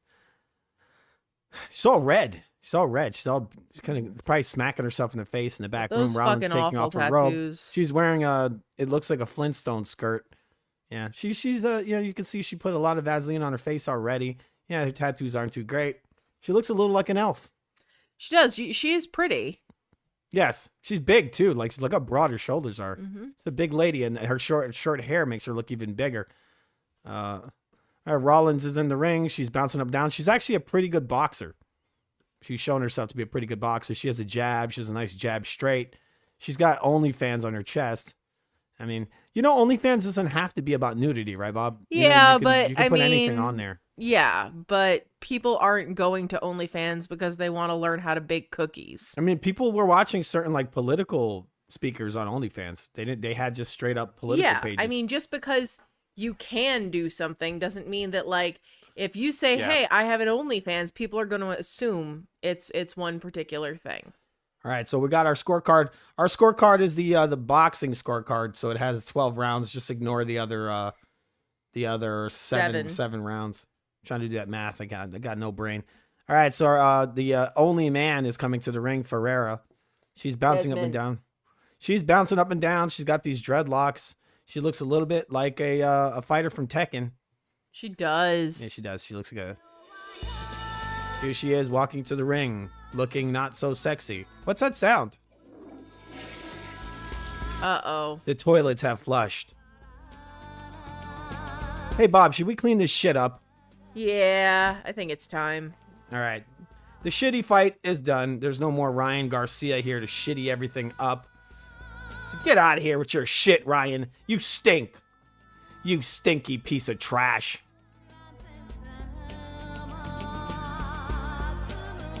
All right, so Ferreira's in the ring. I'm cleaning up this shit.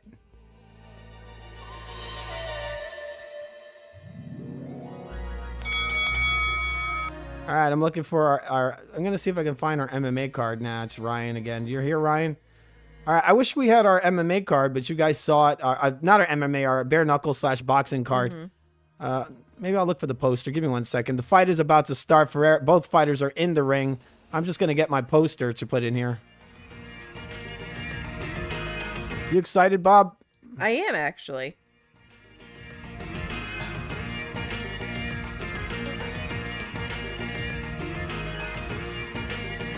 All right. Looking for the boxing shit. Let's see. The ring announcer with the weird shirts. He's always got some weird stuff on, huh, Bob? You ever noticed that? Always. They've always got to look like some weird cartoonized version of a Vegas auctioneer. Yeah, that's what he looks like. He always looks weird. I don't understand why I can't get this shit to work. Like, I'm trying to get my poster in here. I'll just put this one in here and cut out the other part. I just don't like that it has the, All right, so this is our poster. But I'm gonna cut it down a little bit. Just and then we have just a bit that bare knuckles. Sorry, I'm doing this all dirty in the middle of the stream. Okay. All right, so both fighters are getting announced right now. Rollins is kind of pacing left and right. Little nervous energy there. I'm going to move this fucking poster down. Put it by the brick wall. Okay, let's see. Post no bills. Okay.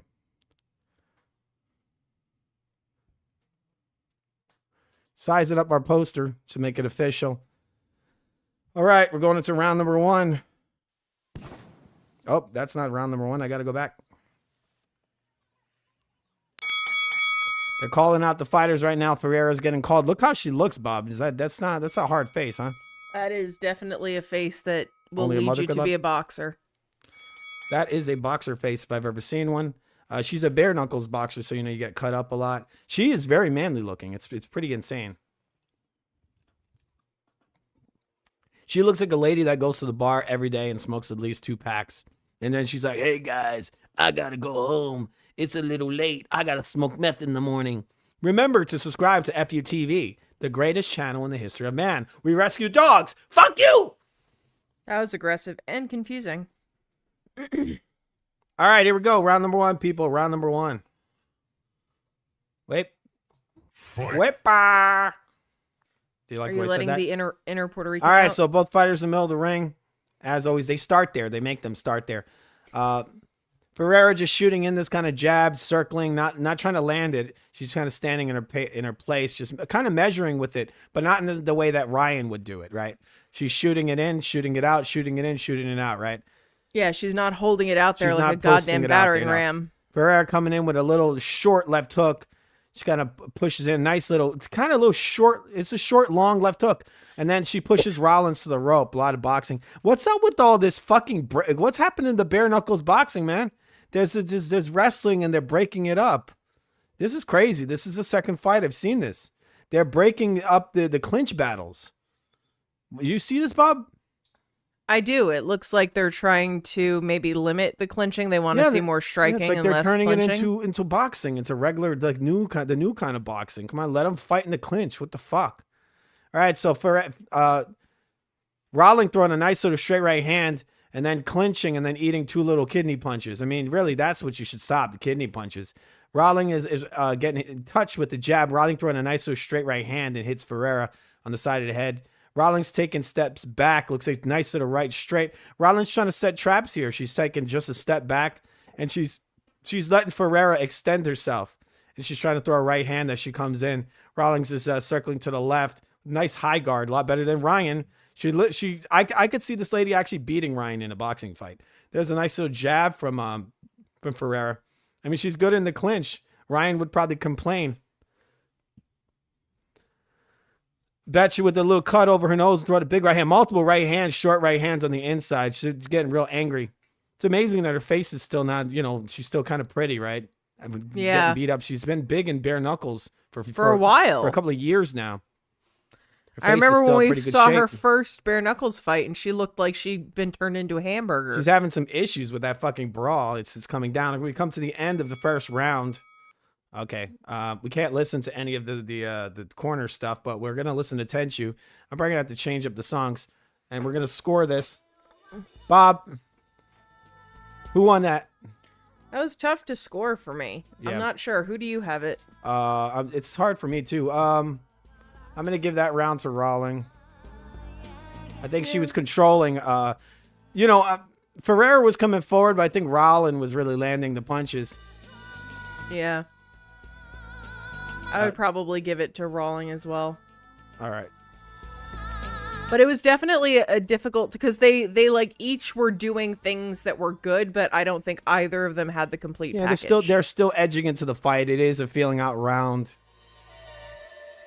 It's a feeling out round, but in bare knuckles, which they usually don't have many. And the reason why there's some more feeling out, look at this they got this guy in the bare knuckles. He comes to the fucking fight with his belt on. All right, so Ferreira comes in screaming in with a right hand, hits it. They're in the clinch fight. Rawlings is eating multiple right hands to the side of the head. Rawlings throwing shots back. Rawlings probably is like bleeding right now. A lot of short, hard shots on the inside from Ferreira. Okay, I didn't even make this official. This fight, I feel like, they don't have a whole minute in there? What the fuck? Sorry about that. All right. Rawlings throwing a straight right hand and missing, then rolling to the right. Just doing Rawlings standing the ground. She got that left hand real low right now, Rawlings. Not a huge fan of that. Fight. Okay. All right. Rawlings shooting with a jab. This is crazy. I feel like the rounds are starting quicker or something. I didn't have time to really do anything. Okay. Rawlings throwing a right hand, then slipping around. She didn't land the right hand. Then she slips. Ferreira lands a little straight hand to the body. Rawlings is pushing a little jab. Nothing really on it. Then she does a right hand and kind of clips Ferreira with it. Rawlings is using some head movement, but and she's got better movement than Ferreira. But Ferreira is she's coming in real heavy with the dirty boxing. She clinches in and then hits her with these short right hands on the inside, and she's really doing a number on Rawling with these this dirty boxing. I could definitely see how the last one got stopped. That's for sure. Yeah, you get cut real easy when you don't have gloves on, and then they also have these isolated wrists. Like I mean, the wrists look like almost casts, like the way they're wrapped. It doesn't look anything like what you would see in boxing. And to me, it looks like it's heavily wrapped with tape. The wrists. Rollins is cut not only in the bridge of her nose, but also under her left eye, or actually her right eye. As long as it's under the eye, not over the eye, I think it can continue. Yeah, I think it's under it. So she's not pretty. It's not really disturbing her vision, really, but it is there. It's a cut. It's bad. It looks like it's bleeding a good amount. Rollins throws a left hook and then shoots in for a grapple. It's a right hand from Rawling.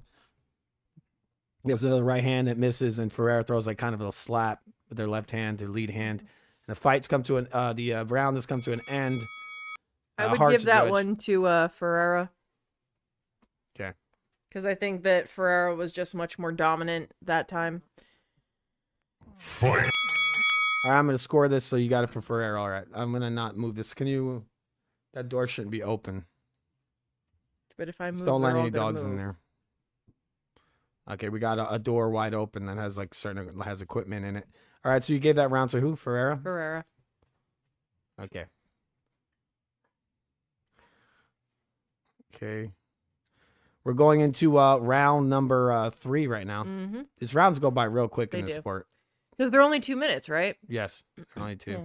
And it's the same for both the men and the women. Junior. Get out of there.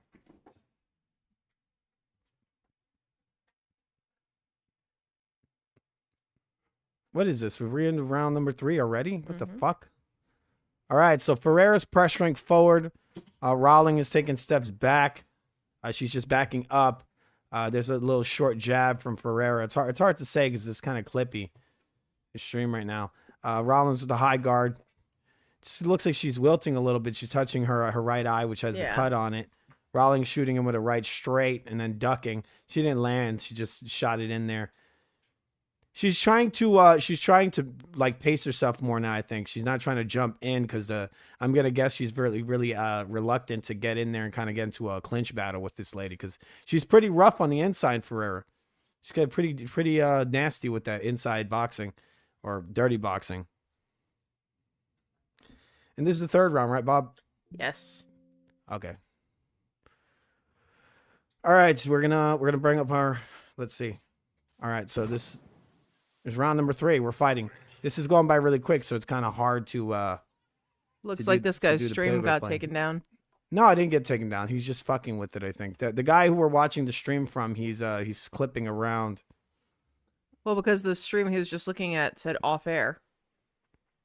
I wonder what he's using to do this. I don't know. It says perfect something at the top. It looks like he's in some kind of room. The guy who's running the stream is he looks like he dropped out for some reason. I don't know what he's doing. We'll see if we can finish this. Give me 1 second. I thought we were gonna be able to watch the whole thing. Hopefully we can. Mm-hmm. All right. So what'd you think of it so far, Bob? Of this? What It's much more entertaining. Junior. I'll give me a second. I gotta close this door over here. I find the bare knuckles fighting much more entertaining because it is fighters actually wanting to fight and putting their all into the fight. It's not a bunch of theatrics. It's not a bunch of pussies just holding each other and running. Like I'm not even kidding. I think this lady Betch Rollins would beat the living fuck out of Ryan Garcia. If she was in a fight, if street fight or in a ring, she'd probably beat the shit out of him. I think a stiff breeze would beat the fuck out of He's a Ryan little Garcia. twink. I mean, she's over here getting blows and getting her face broken and continuing to fight. This kid is complaining. He's like, I got hit. Oh. I turned around and I got hit in my back because I turned around. He's complaining the whole fucking time. Anyway, it looks like they got the stream back. So Yeah, we're in which round 4. Is this? It was round number 4. We didn't even so we watch missed round 3, but that's fine. All right. So I'm not even going to mark round 3. We're in round number 4. It looks like they've both slowed down a bit. Yeah, so at the beginning of round number 4, Standing Ferreira, and pawing at each other mostly. Yeah. Bex Yeah. is throwing a little push jab, but it's not got any. Ferreira. it was a nice right straight from Betch. Bex. Bex. Bex. Bex hit her with a nice straight right hand and is backing up. Ferreira pressing forward, throws a little jab. Rawlings is kind of just parrying the shot down, taking one step back, trying to line her up for straight right hands. Nice little straight right hand lands as Ferreira comes in. She's hit with a nice right hand from Rawlings, and then Ferreira hits Rawlings with a nice sort of short right hand, like a dirty boxing kind of shot. Big looping right hand from Ferreira, and it misses. Rawlings just using head movement. You know, just trying to make some space. You know, Rawlings looking a little more gassed. Nice little straight right hand lands right into Ferreira's mouth. And then she nods her head no, like it didn't hurt. Ferreira just standing her ground. Rawlings also standing her ground, but also fighting intelligently, taking steps back. There's another little jab and straight right hand that lands from Rawlings. Rawlings is really prepared to parry off this little jab, and there's like a rabbit punch from Ferreira. Ferreira's really nasty in the dirty boxing. That's the thing. You really don't want to tie up with her. Because she just beats the fuck out of you with these short punches. Yeah, she does. That's really where she's good. Everywhere else, she's not too great outside of that. Rawlings is better at the mid-range outside, popping you as you come in or coming in and hit you with straight right hands. But again, the moment that Ferreira touches you, gets you a hold of you, she's just cutting you apart. It's like a fucking cheese grater. All right, so Rawlings' face is all busted up from these exchanges on the inside. We come to the end of the fourth round. Okay. I had that for Ferreira. Yeah, it's hard to score. It is hard to score, but I think that Ferreira is controlling the action and she's throwing the better shots. Yeah. Like, I think Bex is just kind of hanging in there. Yeah, we can't even score the what was it, the third, because the stream got all fucked up. So you have it Ferreira, right? I had Ferreira for fourth. Okay. Yeah, it's a hard round to score. That Make third. sure you put it in the fourth and not in the third, because we didn't see the third. You're right. Yeah. It's hard to score because Rawlings for the most part was winning the round, but then Ferreira would just kind of hit her with a barrage of punches. It's a competitive fight. I don't know. I could go either way with it. All right, so we're going into the final round. Sheep. Both fighters touch gloves. Well, touch hands. Touch hands. Touch hands. Touch fists. Rawlings shooting in this little touch jab. Ferreira throwing a nice little straight right hand from Rawlings. There's a kind of a touch jab from Rawlings. She's really just trying to, a nice little left hook. Ferreira, you see the way she throws these punches? It's just like fluttering. They're kind of the inside of the hand. They're not the actual fist. She doesn't turn them over well. But she must have some pretty well-conditioned hands to be hitting you with that part of the hand. There's some short little right hands from Ferreira on the inside. A lot of short punches from Ferreira. They're in the clinch right now. Rawlings is just huffing and puffing. Her face is covered in blood. Just blood streaming down her nose. She's completely red, but she hits you with these little short shots on the inside. Rawlings likes to, she does punch with you. She doesn't want to allow Ferreira to completely dominate her. Every once in a while, she'll just slam her with a shot while she's throwing these barrages to show her that, you know, you're not just going to bulldoze me. As Rawlings throws a little jab and a straight right hand. There's a little jab from Ferreira. Ferreira's jab, like, what is it? Her left hand is completely covered in blood. There's a little short right hand from Ferreira that looks like it missed. But she's pretty calm. Like, she ain't definitely ain't gas. These ladies look like they could go at least 10 rounds.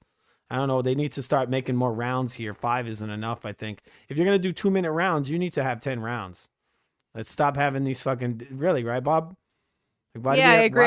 I don't think that either fighter has enough time to establish a game plan in the round. I think it's too short. Yeah. So either you need to make the fight longer or make the rounds longer, because I don't think that 2 minutes is enough. No. Is Rawlings throwing some... She's rolling with the punches. You know, she's got better head movement than most of these fighters. She throws a nice little straight right hand from Rawlings. The problem with Rawlings is she just doesn't have like enough power, I think, to really knock this lady out. She's not getting busted. Like Rawlings is all busted up. Ferreira, it's like she's eating some good shots, but there's no cuts on her. Rawlings cuts up pretty easily, and she's very pale, so you know she's very red right now. I don't know who I'd say that. Who you got that round for, Bob? I would give that to Ferreira. Yeah, it's close. It's a close round. It's close, but I think that Ferreira is doing more. Yeah. And it's not just flash. I think that there's actual power on the punch. I think that she's got a game plan, and she was kind of masterfully bullying Bex Rollins around the ring for a lot of that round, for a lot of the fight, honestly. All right, I'm just locking in the scores right now. I'm going to actually not do that. I'm looking at the thing is I accidentally made one of the orbs like super big. All right. So I'm locking in the scores. We're going to be watching the decision soon. I'm going to cancel out the third round since we had some issues with the... Actually, I'm just going to leave it as it is. It's just blank. Okay. We didn't see the third round. The fourth round was very close. I could have given it to Bex. All right. Bex Rollins. Yeah, here's our score. Here's our score for the fight. The decision is coming in right now, people. You're watching FUTV. This is BKFC 56 on FUTV. They're now showing the strikes count. It looks like Ferreira landed the majority of the shots. Close fight, close rounds, but Ferreira would come in and just slice Rollins up. It wasn't good. I mean, she just needs more activity, I think. I think Rollins needs more activity. And she needed to not let this lady get a hold of her because she's just... it's not that the skill level, I think Rollins' skill level is higher in some ways, in some aspects, but this lady's just a big old brawler. She gets in and she chops you up with these short shots on the inside. Rollins, I think, has longer arms. She has some issues. She doesn't land the punches as hard as this lady does on the inside. She's all busted up, real. Lady's got hard punches too. We're going into the decision right now, but we're going to, we'll see the decision and we'll show you our scorecards after. It's not really that important, I think, in this fight. It's kind of clear, but it's a competitive fight, but we'll see. All right. What's that say on her thing there, Bob? What is it, Misfit? I think that's what it says, yeah. I feel like these ladies probably have, like, similar personalities. They could probably be, like, friends. Right? Maybe. It's amazing that Rollins' face bounces back from these beatings. Ferreira So subscribes to Rollins' So OnlyFans. Ferreira won. Rollins is clapping her hands. I would agree with that. I think that Ferreira did a good job. Ferreira has a massive cut over her right eye, or that's her left eye, actually. She's a big cut. She's very lucky this isn't a 12-round sport, that they haven't made these 12 rounds, because that is a nasty, nasty cut over her eye. You see that, Bob? Yeah, I do. I mean, it's really bad. Rollins cut her, just gave her an enormous gash over her left eye. There's no blood coming out of it. Isn't that amazing? Well, it's probably packed with Vaseline or something. Yeah, it's massive, man. It's like swollen and it's got a big giant cut on it. All right, so Ferreira's won. I don't know what she's saying because this stream is fucked up, but we're gonna show you our scorecards here. Just so there it is. We didn't get to see the third round because it was kind of fucked up, but we scored the other ones. We had it for Ferreira. We had Rollins winning I had Rollins winning the first round. They were close rounds too. I could have given Rollins the fourth, and they were actually all close rounds, but Ferreira would get in on the inside and just chop Rollins up, and she was landing the more damaging shots, so it's kind of hard to really go against her, even though she was losing the majority of the round. But, in this sport, it's also damage, right, Bob? Yep. Who lands is the most, the cleaner effective punching. And, I mean, if this was boxing, like professional, with gloves, I'd say that's dirty boxing, and that really isn't really clean work, but... without the gloves, those are pretty thudding shots, even the way she lands them, which is they're not accurate. They're not thrown correctly. They're thrown like the inside of the hand. But those are your knuckles, right? Those are knuckles. And when you're not wearing gloves, those hurt and they chop you up. They're showing some of the replay right now. Rollins, she was getting hit with these really hard short punches on the inside. And yeah, really, that's kind of the story of the fight. Rollins was winning at mid-range on the outside, but then as soon as Ferreira would get a hold of her, she just chopped her up real quick, lefts and right hooks. And now they've gone to commercial. They're showing that guy the Mr. Purple Hair, pink hair, whatever the hell he had. And they're showing this guy that got robbed recently. Remember, Bob? We saw that fight? I sure do. What kind of idiot's going to pour an energy drink all over their face like that? I don't know. I think you encapsulated it when you called him an idiot. Yeah, this guy in the ad threw an energy drink all over his face. This is just like the UFC, isn't it? This whole thing with energy drinks. What's their obsession with energy drinks? Who knows? Gay! All right. I'm going to be changing our card for the main event. Eddie Alvarez versus Mike Perry is the main event. We're going to be just adjusting our scorecard. Remember, you're watching FUTV. Remember to subscribe or we fucking hate you. That's we a rescue lot. dogs. We rescue dogs. We do. I'm gonna green screen these dogs soon, Bob. I think that's a strategy. I'm gonna be green screening them so you guys can meet the dogs. But before I do that, I'm gonna be erasing what we did in the scorecard so that we can get ready for the next fight. What do you think of my technique and my skills, Bob? I think you are extremely talented. Thank you. I am. Okay. So what'd you think of that fight, Bob? I thought it was good. Yep. Liked it? I did. Certainly liked it a lot more than Garcia Duarte. The poop fight? The poop fight with Ryan the Twink Garcia? He's doing all kinds of dirty tactics? You think he could stand with this lady Ferreira? No. You imagine him doing that stupid shit he was doing in there, like he was doing that dumbass fake shoulder roll? This lady would have busted his face all up with those bare fists. People would say, oh, some people would probably tell me, oh, you're silly, man. You really think that this woman could beat this boy, this man? Sorry, this man? Yes, I do. I think that lady would beat the living shit out of him. Okay, let's see. I'm putting in the names right now, okay? Bear with me. No. What? Why not? I don't know. I just felt like saying that. All right, so we got Perry's in there now. Maybe he does lots of parries. Right? Yuck, yuck, yuck, yuck, yuck. Mike Perry. He's the master of parry. And you know, did you know that Roy Jones is a hooker? You never hook with the hooker.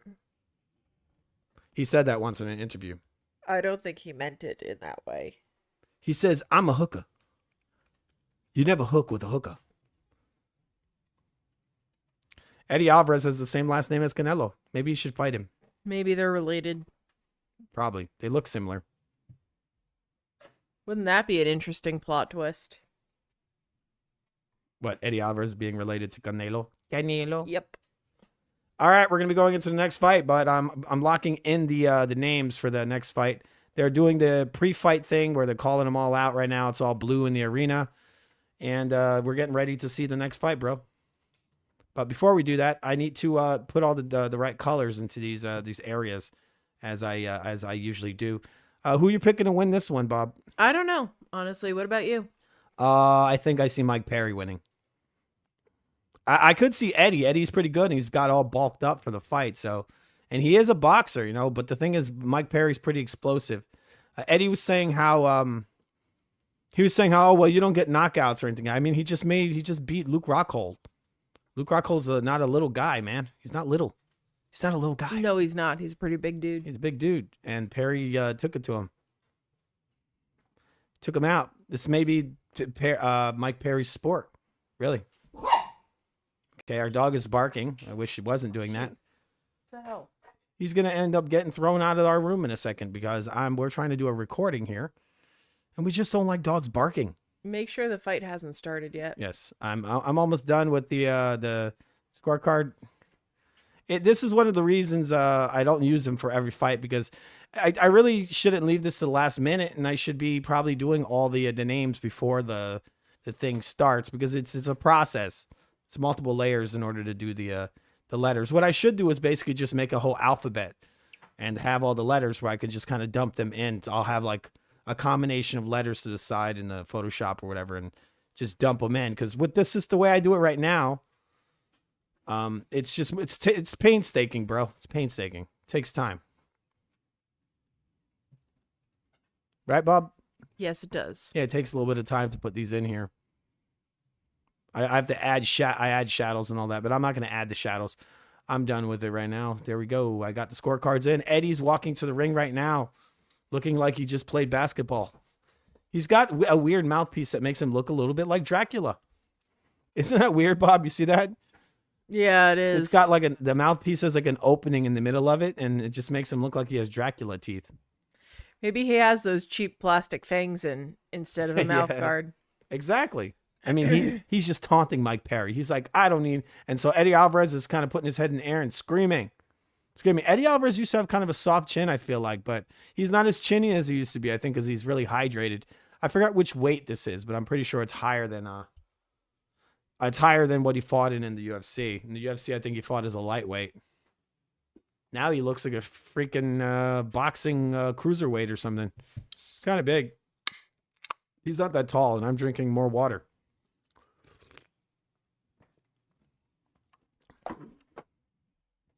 This taste I'm having in my mouth, I think, might actually be the wax that I have in my mustache.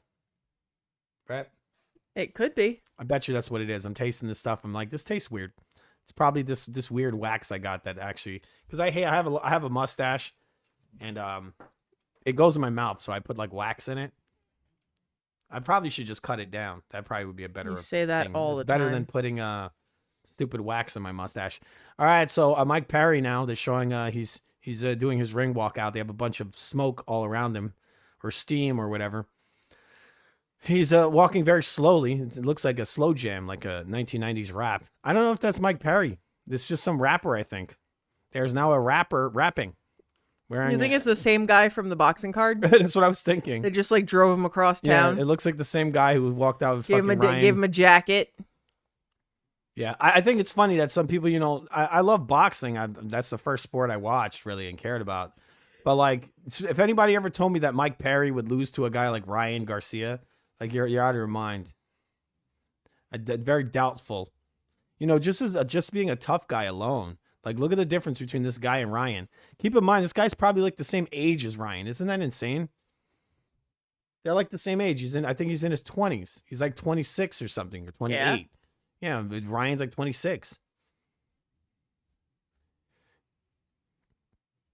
All right, so Mike Perry doing some shadow boxing while wearing a Muppet on top of his head. Really furry little hat. His hair is nice and greased, just like Ryan tonight, right? It's nice and gelled up. Yep. Yeah, he looks a little bit like the Tasmanian devil. Like in the face, Mike Perry looks a lot like the Tasmanian devil. But he doesn't have the teeth. He doesn't have the teeth. Eddie Alvarez has the teeth of the Tasmanian devil. Mike Perry's no joke in this bare knuckles, man. He could beat almost anybody. He was fighting Luke Rockhold, who was big as hell. In amazing shape, too, Luke.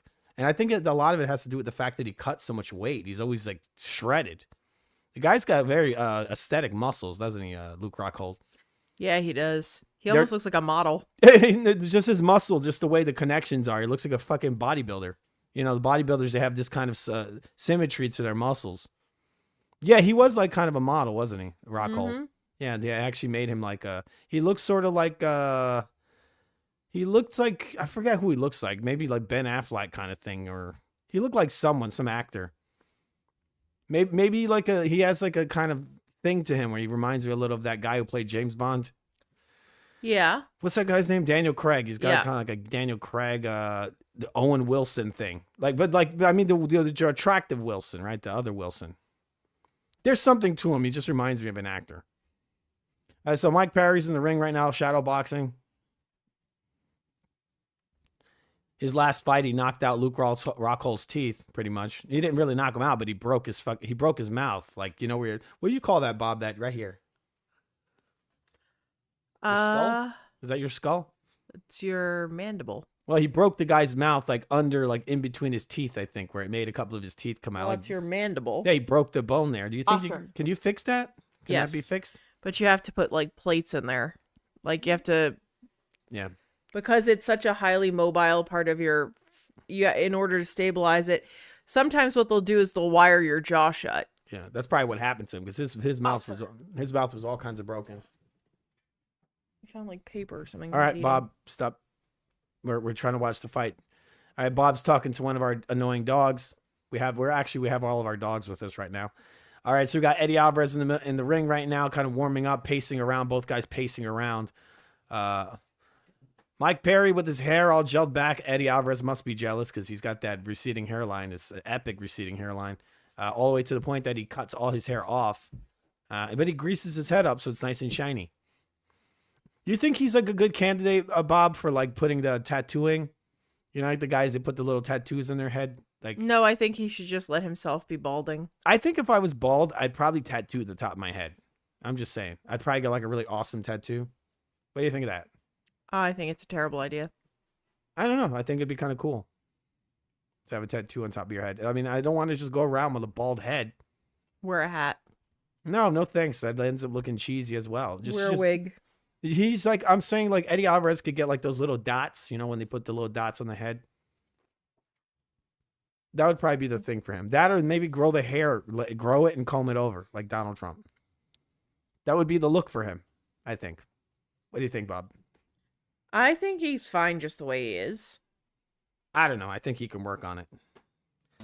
All right, so we're getting ready for the fight right now. Eddie pacing around, a little nervous. Not too nervous. I mean, he's been here a lot, but, you know, he's fighting a big puncher right now. This is his second bare knuckles fight. First fight, he made Chad Mendez, Mini Mendez, quit. But he wasn't really Mini Mendez. He was the fucking Incredible Hulk. He was enormous. He was bigger than he's ever been in his whole career. If you see the way Chad Mendez looked in his last bare knuckles fight, it was insane. The muscle mass is just through the roof. Eddie Alvarez looking like the smaller man right now. Mike Perry is pretty solid looking. He's big and solid, where Eddie looks kind of like soft. Got a lot of water in him.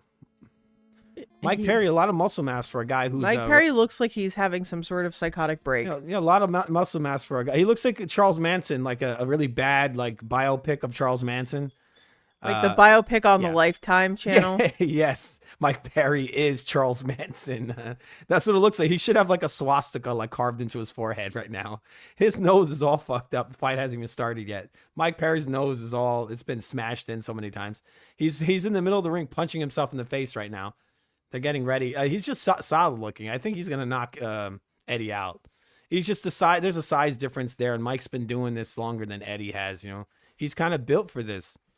I mean, Eddie's good. He's pretty good. He did real good his last fight, but he's looking like he's a weight division lower. Okay, all right. The fight has started. Eddie throws an overhand right. Sorry, I didn't hit the bell, but the fight started. I should have been paying attention. Eddie lands a nice little short right hand. Mike got to be careful because Eddie's from Philadelphia, bro. Born and raised. Mike Perry pushes Eddie's head down. Eddie's got a boxing background. This is what Mike has to watch out for. Eddie's feinting in some different... Looks like Mike had clipped Eddie with a right hand. This might end in the first round. These guys are just swinging. Yeah, man. They're coming hard for each other. Yeah, they're hard right now. Especially Eddie. Eddie looks like he's wearing some fucking like tennis shorts. Like, what the hell? There's a short little right hand from Mike that lands right over over Eddie's right hand. Eddie lands a nice little short right hand of his own on Mike, and Mike smiles. Mike catches Eddie with a short little right uppercut. We're a minute and 17 seconds into the first round. Mike eats a nice short left hook from Eddie and another one. But Mike needs to watch out because Eddie's no joke, too, with those hands, you know. There's a nice little short right uppercut from Mike. Mike eats a nice shot from Eddie and is fucking rocked. He needs to respect this guy. Eddie throws another right overhand and left overhand. Mike now is being a little more cautious, I think, because he sees that he's got some pop in these shots. Eddie catches Mike with a nice straight right hand coming in. And those shorts are way too tight from Eddie, I think. Yeah, they are. They need to be looser. It looks like he's having some mobility issues because his fucking trunks are too tight. There's a nice little short right hand from Eddie. The chopping right hand from Mike. Mike pressing forward and Mike eating two short jabs. Then an overhand right from Eddie. This is a 5-round fight. Eddie better watch out. And Mike's got to watch out too. He's pressing forward with his hand, with his left hand down, and that's Eddie's right hand that is going to land over that because he's just got to bring his hands up. Mike's got to bring his hands up. He's pressing forward. He's getting hit with these kind of push jabs. A nice right hand from Eddie. Mike's getting bloodied up. It looks like Mike's trying to put Eddie out with one shot, but he's eating a lot. His face is covered in blood right now. Mike's good at catching you with the follow up. Like, he'll literally eat a punch and then hit you on the follow-up. All right, we come to the end of the first round. Fight. Okay, I shouldn't have hit fight because we're out of the first round. Who'd you think won that round, Bob?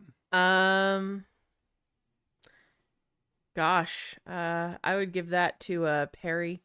Yeah.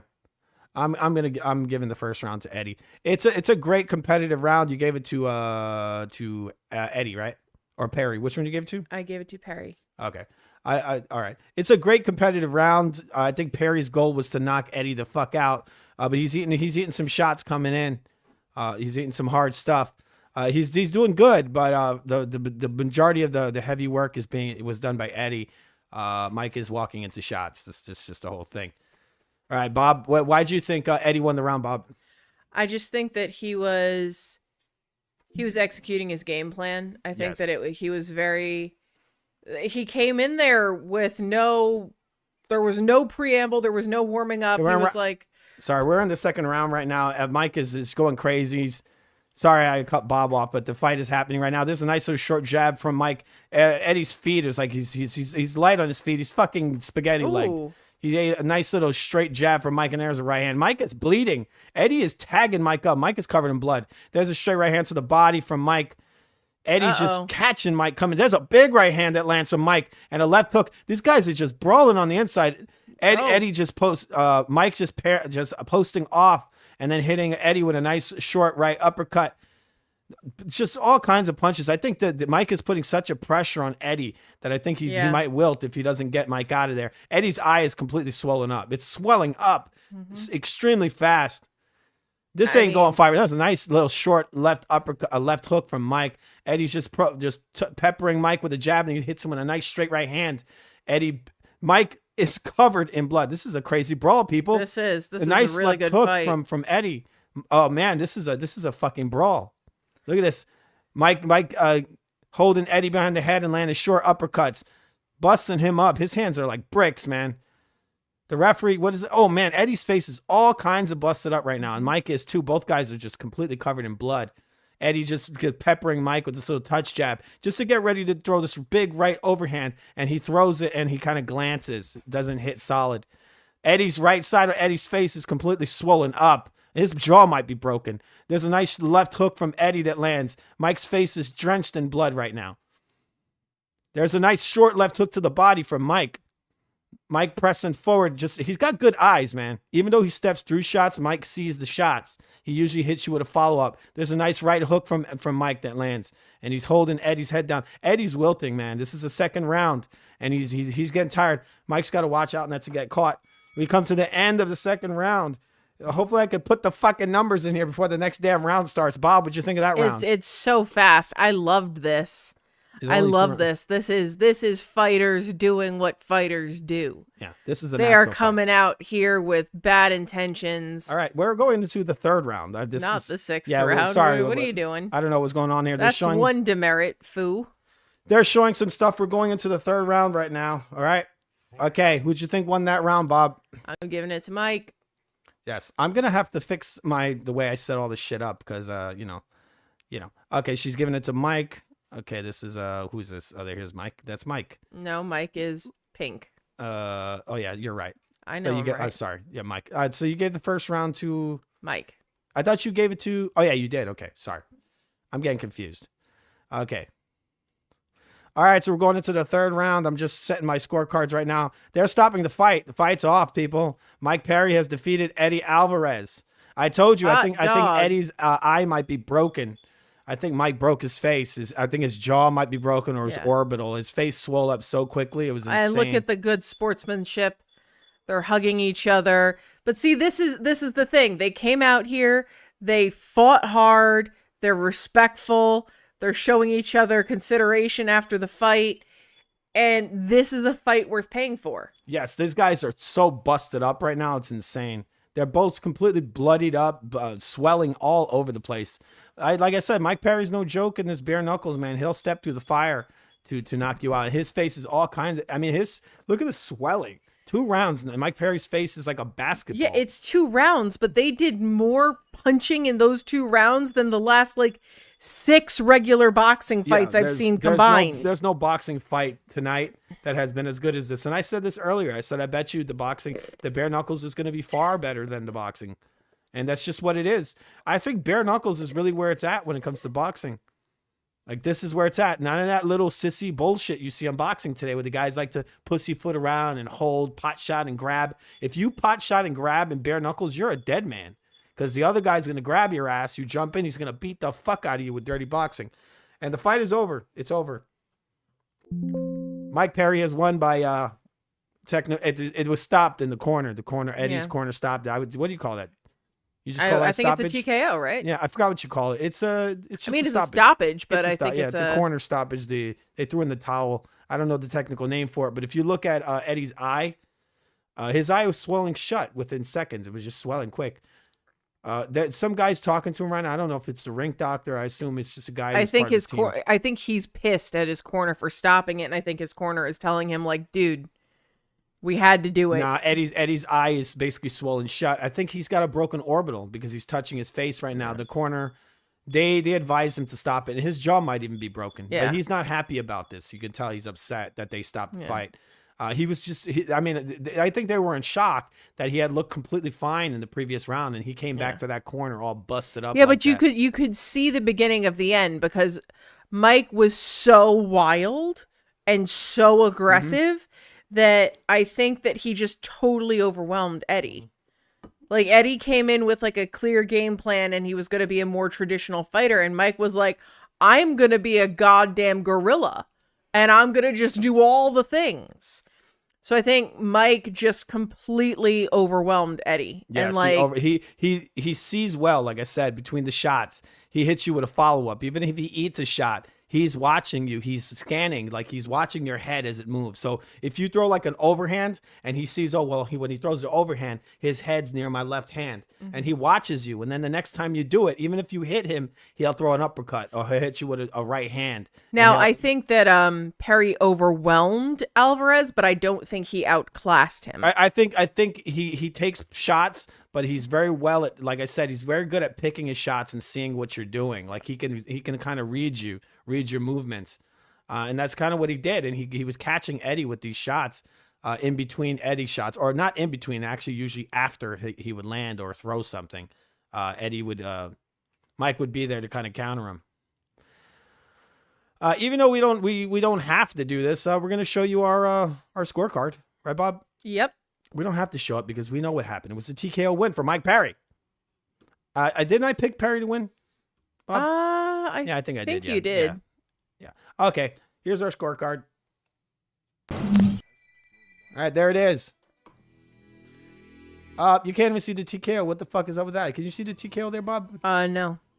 Okay, I'm going to move my TKO. I don't know why it's not there. Okay, I'm going to move the TKO. Give me one moment, please. Nope. No moments Now for can you you. see it? There it is. Yep. The TKO is in the shot now. Okay, it's behind the blood. Behind the blood.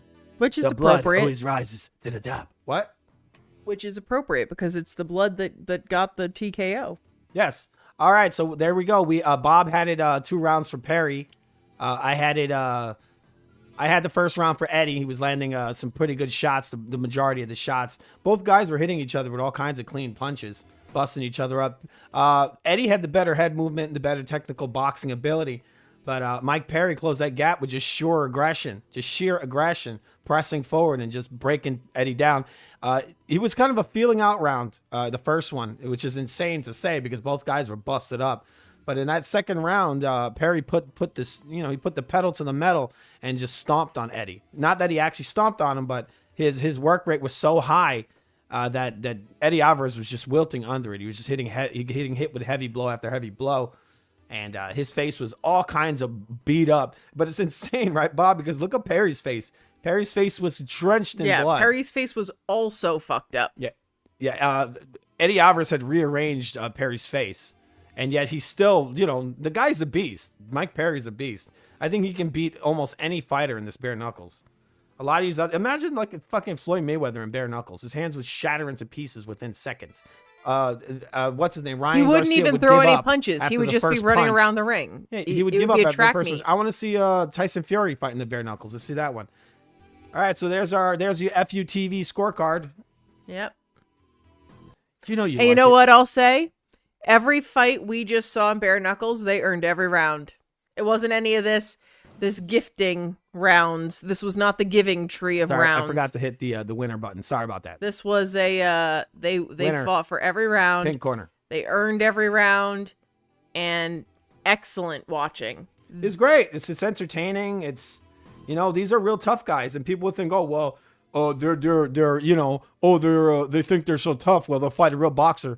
Well, I mean, Austin Trout was in bare knuckles, right? He's in there. He's got a title. I forgot which weight he's at, but if he fights Mike Perry, we saw Trout Cotto who when knows he beat we Cotto. did. We saw it live. Yeah. And who knows what's going to happen if he ends up fighting Mike Perry. Mike Perry, I think, it can beat almost basically anybody in the sport. Because it isn't just about your boxing ability in here. It's also your toughness, your ability to take these shots, your wrestling ability as well, with the clinch fighting and everything. So, yeah. I mean, let's get some of those little bitches from pro boxing to come in here, man. Floyd Mayweather, come and do it, bro. You're so good, right? He's I gotta Mr. be honest with he's you. Mr. Punch and Grab, isn't he? I would watch it just to see him get punched in the face repeatedly. Yeah, he would get destroyed.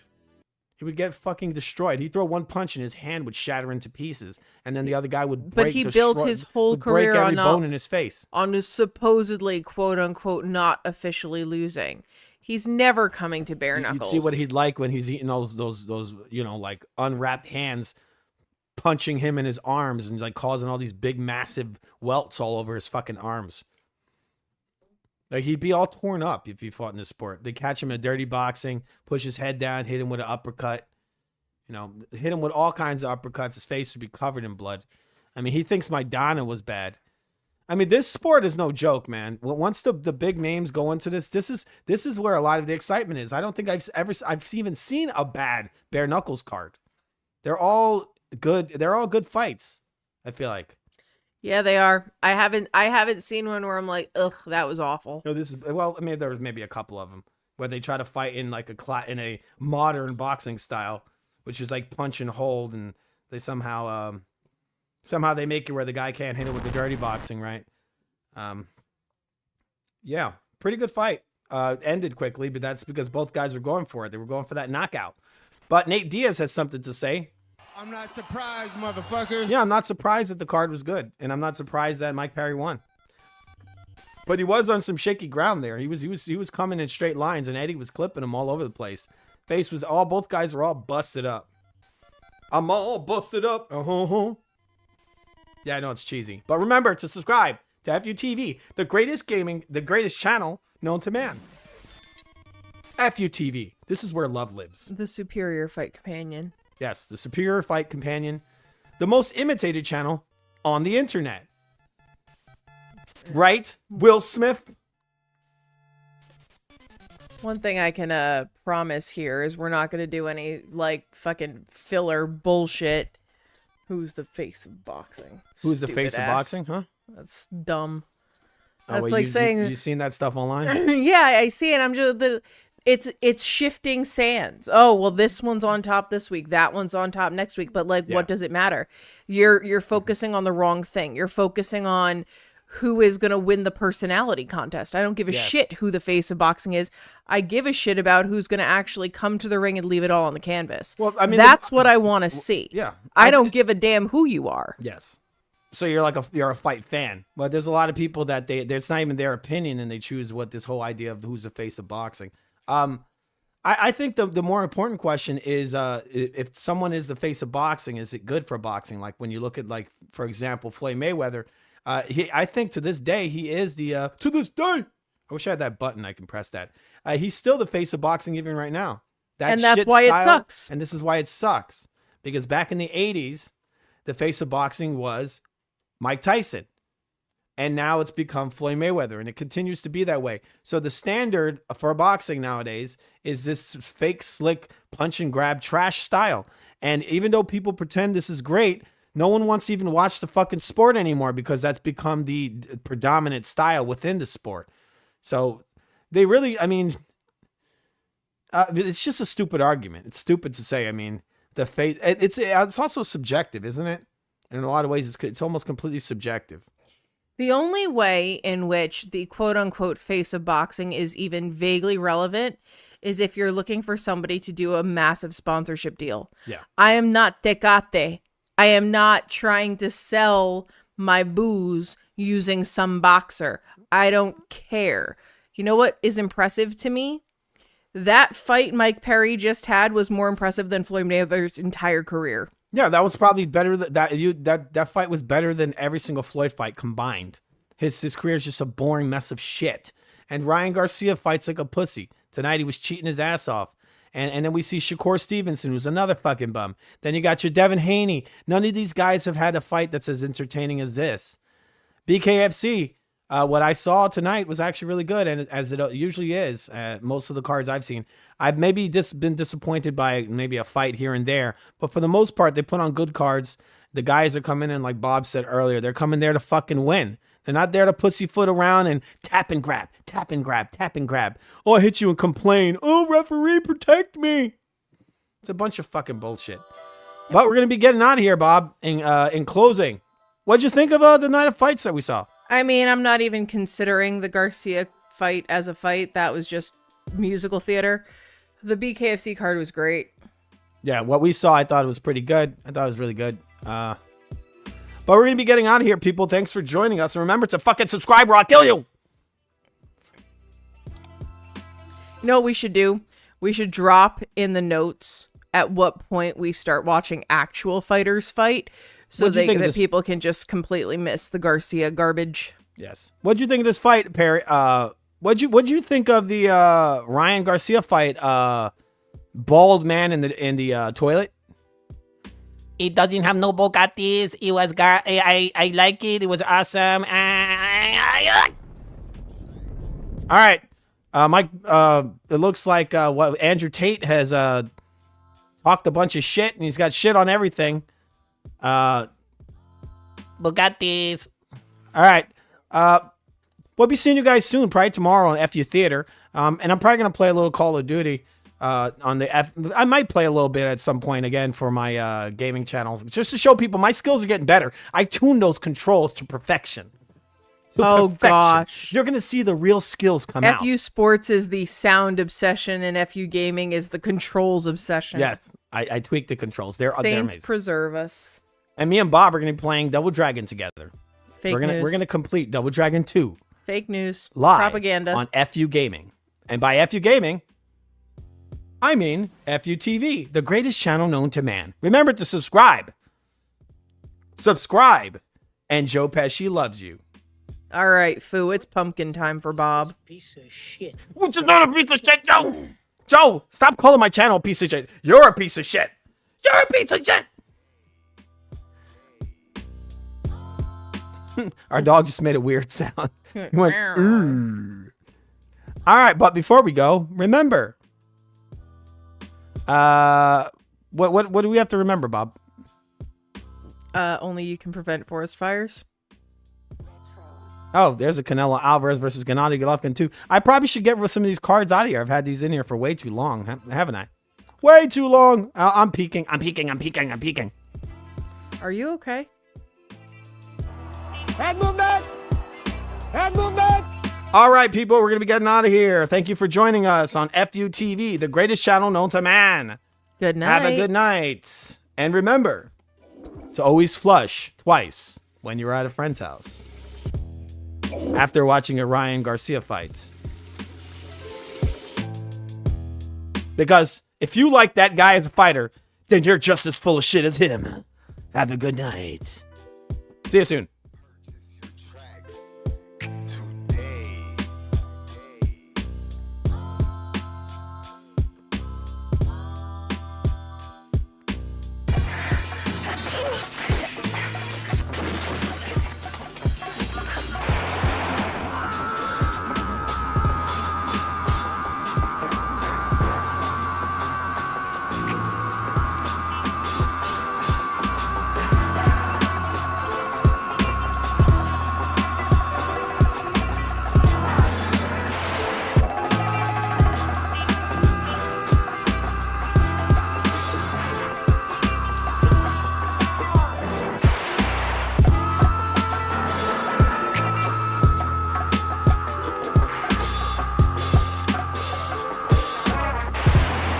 Join me in inviting President Barack Obama to Hindi Wiley to unveil the portrait.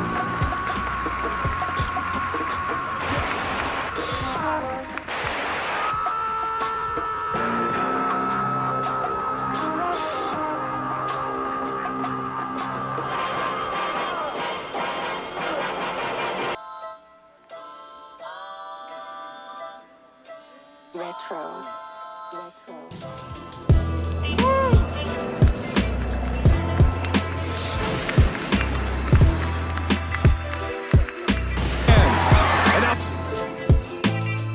Join me in inviting President Barack Obama to Hindi Wiley to unveil the portrait.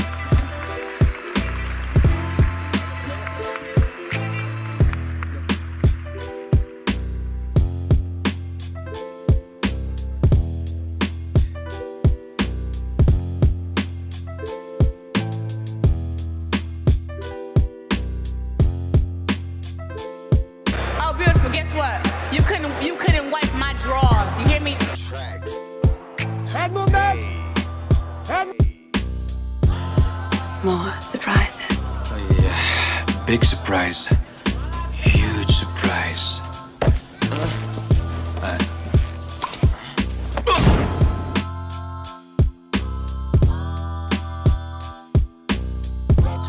I broke my back. I broke my back. I broke my back.